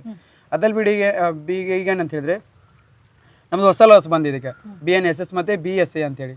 ಅದು ಕೂಡ ನಮ್ಮ ಸಿಲೆಬಸ್ಸಲ್ಲಿತ್ತು. ಒಂದು ಸಬ್ಜೆಕ್ಟನ್ನು ಓದೋದಕ್ಕೆ ಇದು 2 ಸಬ್ಜೆಕ್ಟ್ ಕೊಟ್ಟಿದ್ದಾರೆ. 2 ಸೆಕ್ಷನ್ ಅಂದರೆ ಒಮ್ಮೆ ಇದರಲ್ಲಿ ಚೇಂಜಸ್ ಆಗಿರ್ತದೆ. ಸೇಮ್ ಅಡಿಯಲ್ಲಿ ಪಾಯಿಂಟ್ಸ್ ಸೇಮ್ ಇರುತ್ತೆ, ಬಟ್ ಆ ಸೆಕ್ಷನ್ ನಂಬರ್ ಚೇಂಜ್ ಆಗುತ್ತೆ. 2 ಕೂಡ ಬರೀಬೇಕು, ಇವರು 2 ಕೂಡ ಓದ್ಕೊಂಡು ಬರೋಕೆ 2 ಕ್ವಶನ್ ಕೇಳ್ತಾರೆ. ಸೊ ಅದು ಸ್ವಲ್ಪ ಕಷ್ಟ ಆಯಿತು. ನಾನು ಅದಕ್ಕೆ ಏನು ಮಾಡಿದೆ, ಹೊತ್ತಂದರೆ ಓದೋಕ್ಕಿಂತ ಬರೆಯೋದಕ್ಕೆ ಜಾಸ್ತಿ ಇಂಪಾರ್ಟೆನ್ಸ್ ಕೊಟ್ಟೆ. ಒಳ್ಳೊಳ್ಳೆ ನೋಟ್ಸ್ ಅಂದರೆ ನನಗೆ ಆ್ಯಕ್ಚುಲಿ ನಾನು ಮೇನ್ಸ್ ಕೂಡ ಕನ್ನಡದಲ್ಲಿ ಬರ್ತಿದ್ದು. ಇಂಗ್ಲೀಷಲ್ಲಿ ತುಂಬ ನೋಟ್ಸ್ ಎಲ್ಲ ಇತ್ತು. ನಂದು ನನ್ನ ಲ್ಯಾಂಗ್ವೇಜ್ ಯಾವುದು, ನಾನು ಯಾವುದು ಕಂಫರ್ಟಬಲ್ ಇದ್ದೇನೆ, ನಂದು ತುಂಬ ಧೈರ್ಯ ಇತ್ತು ನನಗೆ ಕನ್ನಡದಲ್ಲಿ, ನಂದು ಚೆನ್ನಾಗಿ ಕನ್ನಡ ಇದೆ ಅಂತೇಳಿ. ಸೊ ನಾನೇ ಓನಾಗಿ ನೋಟ್ಸ್ ಮಾಡಿದೆ. ಎಲ್ಲಿ ಕನ್ನಡ ನಿಮಗೆ ಎಲ್ಲಿ ಕೂಡ ನೋಟ್ಸ್ ಸಿಗಲ್ಲ, ಇಂಗ್ಲೀಷ್ ನಿಮಗೆ ಬೇಕಾದಷ್ಟು ನೋಟ್ಸ್ ಇದೆ, ಏನು ಬೇಕಾದ್ಮೇಲೆ ಒಂದು ನಿಮ್ಮ ಪೆನ್ ಪಾಯಿಂಟ್ ಇಲ್ಲಿ ಸಿಗುತ್ತೆ ಬೇಗ. ಬಟ್ ಕನ್ನಡದಲ್ಲಿ ಆ ಪರ್ಫೆಕ್ಟ್ ನೋಟ್ಸ್ ಸಿಗೋದಿಲ್ಲ. ಸೊ ಅದಕ್ಕೆ ನಾನು ಟ್ರಾನ್ಸ್ಲೇಟ್ ಮಾಡಿಕೊಂಡು ವಾಪಸ್ ನೋಟ್ಸ್ಕೊಂಡು ಒಂದು ರಫ್ ನೋಟ್ಸ್ ಮತ್ತೊಂದು ಕ್ಲಿಯರ್ ನೋಟ್ಸ್, ಮತ್ತೊಂದು ನಮಗೆ ಎಕ್ಸಾಮ್ ಬಿಫೋರ್ ಒಂದು ಹಾಲ್ಗೆ ಹೋಗೋ ಮೊದಲು ನೋಟ್ಸ್ ಒಂದು ಇರುತ್ತೆ, ಚಿಕ್ಕ ಚಿಕ್ಕ ಪಾಯಿಂಟ್ ಜಸ್ಟ್ ಒಮ್ಮೆ ನೋಡ್ಕೊಂಡು ಹೋಗಿ ಆ ರೀತಿಯಾದ ನೋಟ್ಸ್ಗಳು ಮಾಡಿಕೊಂಡು. ಸೊ ಆ ನೋಟ್ಸ್ ಮಾಡಲಿಕ್ಕೆ ತುಂಬ ಟೈಮ್ ಕೊಟ್ಟೆ. ಆಗ ನಮ್ಮದು ಎಕ್ಸಾಮಲ್ಲಿ ಓದೋಕ್ಕಿಂತ ಬರೆಯೋದೇ ಜಾಸ್ತಿ. ನೀವು ಅಲ್ಲಿ ಬರೆದಾಗ ಅಲ್ಲಿ ಅವ್ರು ನೋಡೋದು ವ್ಯಾಲ್ಯೂಯೇಟರ್ಸ್ ಎಲ್ಲ ಒಂದು ಚೆನ್ನಾಗಿ ನೀವು ಬರಿಬೇಕು. ನೀವು ಎಷ್ಟು ಓದ್ತೀನಿ ಇಂಪಾರ್ಟೆಂಟ್ ಅಲ್ಲ, ಪೇಪರಲ್ಲಿ ಏನು ಬರೆದಿದೆಯಾ, ಅವ್ರಿಗೆ ಏನು ಬೇಕು, ಮತ್ತು ಅವ್ರು ಯಾಕೆ ಆ ಕ್ವಶನ್ ಕೇಳಿದ್ದಾರೆ, ನೀನು ಜಡ್ಜ್ ಆಗಲಿಕ್ಕೆ ನಿಂತರ ಏನು ಕೌಶಲ್ಯ ಇದೆ ಇಲ್ವ ಅದು ಮಾತ್ರ ನೋಡೋದು ಅವರು. ನೀನು ಎಷ್ಟಪ್ಪ ಓದಿದ್ಯಾ, ನೀನು ಎಷ್ಟು ಕಲ್ತಿದ್ಯಾ, ನಿಂದು ಎಷ್ಟು ಇಂಗ್ಲೀಷ್ ಉಂಟು, ನೀನು ಎಷ್ಟು ಕನ್ನಡ, ಅದು ಕೇಳಲ್ಲ. ಅವ್ರಿಗೆ ಏನು ಬೇಕೋ ಅದನ್ನು ಕೇಳೋದಷ್ಟೇ. ಸೊ ನಮ್ಗೆ ಏನು ಬೇಕಂತ ಅರ್ಥ ಮಾಡ್ಕೊಂಡು ಚೆನ್ನಾಗಿ ಕಲ್ತೆ ಅಷ್ಟೇ. ಓಕೆ, ನಿಜ ನಿಮ್ಮ ಸ್ಟೋರಿ ಕೇಳಿದಾಗಲೇ ನಮಗೆ ರೋಮಾಂಚನ ಆಗುತ್ತೆ. ಕೇವಲ 3-4 ಗಂಟೆ ಮಾತ್ರ ಮಲಗ್ತಾ ಇದ್ರಿ ಅಂತ ಹೇಳಿದ್ರಿ. ಇದು ಒಂದು ಏನು ಓದ್ತಾ ಇರುವಂತಹ ವಿದ್ಯಾರ್ಥಿಗಳಿಗೂ ಕೂಡ ಯಾವ ರೀತಿ ಓದಬೇಕು ಅಂತೇಳಿ ಹೇಳೋದು ನಿಮ್ಮ ಎಕ್ಸಾಂಪಲ್. ಆದರೆ ಜಡ್ಜ್ ಎಕ್ಸಾಮ್ ಬರೀಬೇಕು ಅಂತೇಳಿ ಹೇಳುವ ಬಹಳಷ್ಟು ಜನರ ಕನಸಿರುತ್ತೆ. ಅಥವಾ ಜಡ್ಜ್ ಎಕ್ಸಾಮ್ ಮಾತ್ರ ಅಲ್ಲ, UPSC ಎಕ್ಸಾಮ್ ಇರ್ಬೋದು ಅಥವಾ ಇನ್ಯಾವುದೇ ಉನ್ನತ ಹುದ್ದೆಗಳು ಏರುವಂತಹ ಏನು ಎಕ್ಸಾಮ್ಸ್ ಇರ್ಬೋದು, ಅವರಿಗೆಲ್ಲ ನೀವು ಕೊಡುವಂತಹ ಮೆಸೇಜ್ ಏನು? ಪ್ರಮುಖ ಯಾವ ಎಕ್ಸಾಮ್ಗೆ ಓದ್ಬೇಕಂತ ಹೇಳಿದ್ರೆ ಮೊದಲು ಇಂಟ್ರೆಸ್ಟ್ ಬೇಕು. ನಿಮಗೆ ಮೊದಲೇ ಆಸಕ್ತಿ ಇಲ್ಲದೆ ಯಾರ್ದು ಒತ್ತಾಯಕ್ಕೆ ಓದಿದ್ದು ಅದು ಸರಿಯಲ್ಲ. ನಿಂಗೆ ಇಂಟ್ರೆಸ್ಟ್ ಇದೆಯಾ ಅದ್ರಲ್ಲಿ ಹೋಗಿ ಮಾಡಿ, ಯಾವ ಕೆಲಸ ಅದು ಕೂಡ. ಸೊ ಅದಕ್ಕೆ ಎಕ್ಸಾಮಲ್ಲಿ ನನಗೆ ತುಂಬ ಇಂಟ್ರೆಸ್ಟ್ ಇತ್ತು. ಇನ್ನೂ ಕೂಡ ವಿದ್ಯಾರ್ಥಿಗಳಿಗೆ ಸಲಹೆ ಕೊಡಬೇಕಂತ ಹೇಳಿದರೆ, ನೀವು ಯಾವ ಫೀಲ್ಡ್ ಹೋಗ್ತೀರಾ ಆ ಫೀಲ್ಡಲ್ಲಿ ಹಿಂದೆ ಏನಾಗಿದೆ ಅಂತ ಮ್ಯಾಟ್ರ್ ಆಗಲ್ಲ. ಈ ಟೈಮಲ್ಲಿ ಏನೋ ಇದ್ದೀರಾ, ಪ್ರೆಸೆಂಟಾಗಿ ನೀವು ಏನಿದ್ದೀರಾ, ಎಕ್ಸಾಮ್ ತಕ್ಕಂಥ ನಿಮ್ಮ ಹತ್ರ ಕ್ವಾಲಿಫಿಕೇಷನ್ ಇದೆಯಾ, ನೀವು ಕಂಟಿನ್ಯೂ ಆಗಿ ಓದ್ತಾ ಇದ್ದೀರಾ, ಅದು ಮ್ಯಾಟರ್ ಆಗೋದು ಈ ಟೈಮಲ್ಲಿ, ಎಕ್ಸಾಮ್ ಟೈಮಲ್ಲಿ. ಮತ್ತು ನಿಮ್ಮದು ಆಲ್ರೆಡಿ ಮತ್ತೆ ಒಂದು ನಾಲೆಜ್ ಇರಬೇಕು. ಸ್ವಲ್ಪ ನಾಲೆಜ್ ಇಲ್ಲ ಈಗ ಎಕ್ಸಾಮ್ ಹತ್ರ ಬಂದು ಓದೋದಲ್ಲ, ಒಂದು ಹಿಂದೆ ಪ್ರಿಪ್ರೇಷನ್ ಸ್ಟಾರ್ಟ್ ಮಾಡಬೇಕು. ಮತ್ತು ತುಂಬ ಹಾರ್ಡ್ ವರ್ಕ್ ಮಾಡಬಾರ್ದು, ಸ್ಮಾರ್ಟ್ ವರ್ಕ್ ಕೂಡ ಬೇಕೇ ಬೇಕು. ಸ್ಮಾರ್ಟ್ ವರ್ಕ್ ಇಲ್ಲದೆ ನೀವು ಸುಮ್ಮನೆ ಸಿಕ್ಕಾಪಟ್ಟೆ ಓದಿದ್ರೆ ಏನು ಕೂಡ ಯೂಸ್ ಆಗಲ್ಲ. ಸೊ ಅದಕ್ಕೆ ಒಂದು ಕ್ಲಿಯರ್ ಕಟ್ಟಾದ ವೇಯಲ್ಲಿ ಸ್ವಲ್ಪ ಟೈಮಲ್ಲಿ ಕೂಡ ನಮ್ಗೆ ಯಾವ ಎಕ್ಸಾಮ್ ಕೂಡ ಕ್ರ್ಯಾಕ್ ಮಾಡ್ಬೋದು ಅಂತೇಳಿ ನನ್ನ ಆಸೆ. ಓಕೆ, ರಿಸಲ್ಟ್ ಬರುವ ದಿನ ನಿಮಗೆ ಯಾವ ಥರ ಫೀಲಿಂಗ್ ಇತ್ತು? ಮತ್ತು ರಿಸಲ್ಟ್ ಬಂದ ತಕ್ಷಣ ಮಂಜುನಾಥ್ ಅವರ ಹೆಸರು ನೋಡಿದ ತಕ್ಷಣ ಯಾವ ರೀತಿ ಫೀಲ್ ಆಯಿತು? ನನಗೆ ಒಂದು ಆ ಇಂಟರ್ವ್ಯೂ ಏನಾಯಿತು, January 19th ಇಂಟರ್ವ್ಯೂ ಆಯ್ತು ನಂದು. ಇಂಟರ್ವ್ಯೂ ಆದಮೇಲೆ ನನಗೆ ನಿದ್ದೆನೇ ಇಲ್ಲ ಅಲ್ಲಿಂದ ಇಲ್ಲಿವರೆಗೆ. ಓಕೆ, ಯಾಕಂದ್ರೆ ಏನಾಗ್ತಾನೆ ಗೊತ್ತಿಲ್ಲ. ನಾನೆಲ್ಲ ಇಷ್ಟವರೆಗೆ ಏನು ಕೂಡ ಮಾಡಲಿಲ್ಲ, ಕೋರ್ಟಿ ಕೂಡ ಅಷ್ಟು ಸರಿಯಾಗಿ ಹೋಗಲಿಲ್ಲ. ಇನ್ನೇನು ಮಾಡೋದು, ಹೊಸ ಜೀವನ. ಬಟ್ ಒಂದು ಇತ್ತು, ಇನ್ನು ಹೋದ್ರೂ ಕೂಡ ನಾನು ಒಳ್ಳೆ ಎಲ್ಲ ಪಿಕಪ್ ಆಗ್ತೇನೆ. ಇದು ಒಂದು ಸ್ವಲ್ಪ ಬ್ಯಾಕ್ಲಾಗ್ ಅಲ್ಲ, ನನಗೆ ಅಡ್ವೊಕೇಸಿಲಿ ತುಂಬ ಹೆಲ್ಪ್ ಆಗುತ್ತೆ. ಯಾಕಂದ್ರೆ ಜಜ್ಮೆಂಟಲ್ಲಿ ಯಾವ ರೀತಿ ಜಜ್ಮೆಂಟ್ ಬರುತ್ತೆ ಅಂತ ಗೊತ್ತಾಯಿತು. ಇನ್ನು ಹೋಗಿ ಹೇಗೆ ಆರ್ಗ್ಯುಮೆಂಟ್ಸ್ ಮಾಡಬೇಕು ಜಡ್ಜಸ್ ಮುಂದೆ ಅದೆಲ್ಲ ತಿಳ್ಕೊಂಡಿದ್ದೆ ನಾನು. ಸೊ ನಾನು ಅದೊಂದು ಧೈರ್ಯ ಇತ್ತು. ಮತ್ತೇನು ಆ ರಿಸಲ್ಟ್ ಬರೋಕ್ಕಿಂತ ಮೊದಲು ಅಂದರೆ ನಿದ್ದೆ ಇರಲಿಲ್ಲ ಅಷ್ಟು. ಬರ್ತಿದ್ದು ಆಚೆ ಹೇಗೆ ಕೋರ್ಟಿಗೆ ಹೋಗ್ತಿದ್ದೆ, ಡೈಲಿ ಪರ್ಸನಿಗೆ ನಮ್ಮದು ಸೀನಿಯರ್ಸ್ ಎಲ್ಲ ಕೇಸಲ್ಲಿ ನೋಡ್ಕೊಳ್ತಿದ್ದೆ. ರಿಸಲ್ಟ್ ಬರೋ ದಿವಸ ಮೊನ್ನೆ 17th ಬಂದ ರಿಸಲ್ಟ್. ಆ ದಿವಸ ಬರ್ತದೆ, ಇವತ್ತು ಬರ್ತದೆ, ನಾಳೆ ಬರ್ತದೆ. February 1ರಿಂದ ಸ್ಟಾರ್ಟ್ ಆಗಿದೆ, ನಾಳೆ ಇವತ್ತು ಆಯ್ತು ಬಂತ. ಯಾವಾಗಲೂ ವೆಬ್ಸೈಟ್ ನೋಡ್ಕೊಂಡಿರೋದು, ಯಾವಾಗ ಬರ್ತದೆ ಮೊಬೈಲ್ ಒಂದು ನೋಟಿಫಿಕೇಶನ್ ಬಂದರೆ ಸಾಕು, ಇದು ಬಂತ ಇದು. ಅದು ಏನಾದರೂ ಫೇಲ್ ಆಗಲಿ ಪಾಸ್ ಆಗಲಿ, ಬಟ್ ಅದು ಒಂದು ಬೇರೆ ಇಂಟ್ರೆಸ್ಟ್ ಇರುತ್ತೆ ಆ ಟೈಮಲ್ಲಿ. ಸೊ 17th ಈ ಫೆಬ್ರವರಿಯಲ್ಲಿ ಒಂದು 5 ಗಂಟೆಗೆ ಒಂದು ಕಾಲ್ ಬಂತು ನನಗೆ ಒಬ್ಬರಿಂದ. ಹೈಕೋರ್ಟಲ್ಲಿ ಸ್ಟಾಫ್ ನಮ್ಮ ಫ್ರೆಂಡ್ ಇದ್ದಾರೆ, ಇವತ್ತು ರಿಸಲ್ಟ್ ಅನೌನ್ಸ್ ಮಾಡುವ ಚಾನ್ಸಸ್ ಇದೆ, ಒಂದು 5:15ಗೆ ಎಲ್ಲ ಜಡ್ಜಸ್, ನಮ್ಮದು ಅಂದರೆ ಜಡ್ಜಸ್ನವರೆಲ್ಲ ಅನೌನ್ಸ್ ಮಾಡ್ತಾರೆ ಓಪನ್ ಕೋರ್ಟಲ್ಲಿ. ಅಲ್ಲಿ ನಮ್ಮ ಹೈಕೋರ್ಟ್ದೆಲ್ಲ ನ್ಯಾಯಾಧೀಶರುಗಳು ಸೇರಿ ಹೀಗೆ ಇದೆ ಅನೌನ್ಸ್ ಮಾಡ್ಬೋದು ಅಂತ ಹೇಳಿದ್ರು. ಒಂದು 6:15ಗೆ ಪಕ್ಕ ಕ್ಲಿಯರ್ ಕಟ್ ವೇ ಸಿಕ್ಕಾಗುತ್ತೆ ನಿನಗೆ ಅಂತ ಹೇಳಿದ್ರು. ಆಗ ನಾನಲ್ಲಿ AC ಕೋರ್ಟಲ್ಲಿ ಕೇಸ್ ಇತ್ತು, ಒಂದು ರೆಪ್ರೆಸೆಂಟ್ ಮಾಡೋಕ್ಕೆ ಹೋಗಿದ್ದೆ. ಅಲ್ಲಿಂದ ಆಯಿತು ಕೇಸ್ ಮುಗಿದು ಇನ್ನೇನು ಮಾಡಬೇಕು, ಆಫೀಸಲ್ಲಿ ಕೂತ್ಕೊಳ್ಬೇಕು, ಮನೆಗೆ ಹೋಗ್ಬೇಕು, ಏನು ಮಾಡ್ಬೇಕು, ಯಾರು ಮುಂದೆ ಇರಬೇಕು ರಿಸಲ್ಟ್ ಬರುವಾಗ ಅಂತ ಹೇಳಿದ್ರು. ಭಯ ಅಲ್ಲ ಎಲ್ಲಿ ಕೂಡ ಏನಾಗುತ್ತೆ ಅಂತೇಳಿ, ಅಮ್ಮನಿಗೆ ಏನು ತೋರಿಸೋದು ಮುಖ ಅಂತೇಳಿ ಬಂದು ಸ್ನಾನ ಮಾಡಿ ಒಳ್ಳೆ ರೆಡಿಯಾಗಿ ಕುಳಿತುಕೊಂಡಿದ್ದೆ, ಮೊಬೈಲೆಲ್ಲ ಹೊತ್ಕೊಂಡು. ಆಯಿತು ಸರ್ ಹೇಳು, ಅವ್ನಿಗೆ ಕಾಲ್ ಮಾಡಿ, ಇನ್ನೂ ಬರಲಿಲ್ಲ ಎಲ್ಲಿಂತ, ನಾಳೆ ಬರುತ್ತಾ ಅಂತೇಳಿ ಮಾಡಿ. ಆಯಿತು, ಒಂದು 7 ಗಂಟೆ 10 ನಿಮಿಷ ಆಗಿತ್ತು. ಸರ್ ನೋಡಿ ಕಳಿಸಿದೆ ನಿಮಗೆ PDF ಕಳಿಸ್ತೇನೆ, ಅದರಲ್ಲಿ 80ನೇ ನಂಬರಲ್ಲಿ ನಿಮ್ಮ ಹೆಸರು ಉಂಟು ಅಂತ ಹೇಳಿದ್ರು. ಸರ್ ಸತ್ಯ ಹೇಳ್ತಿದ್ರ ಅಂತ ಕೇಳಿದೆ.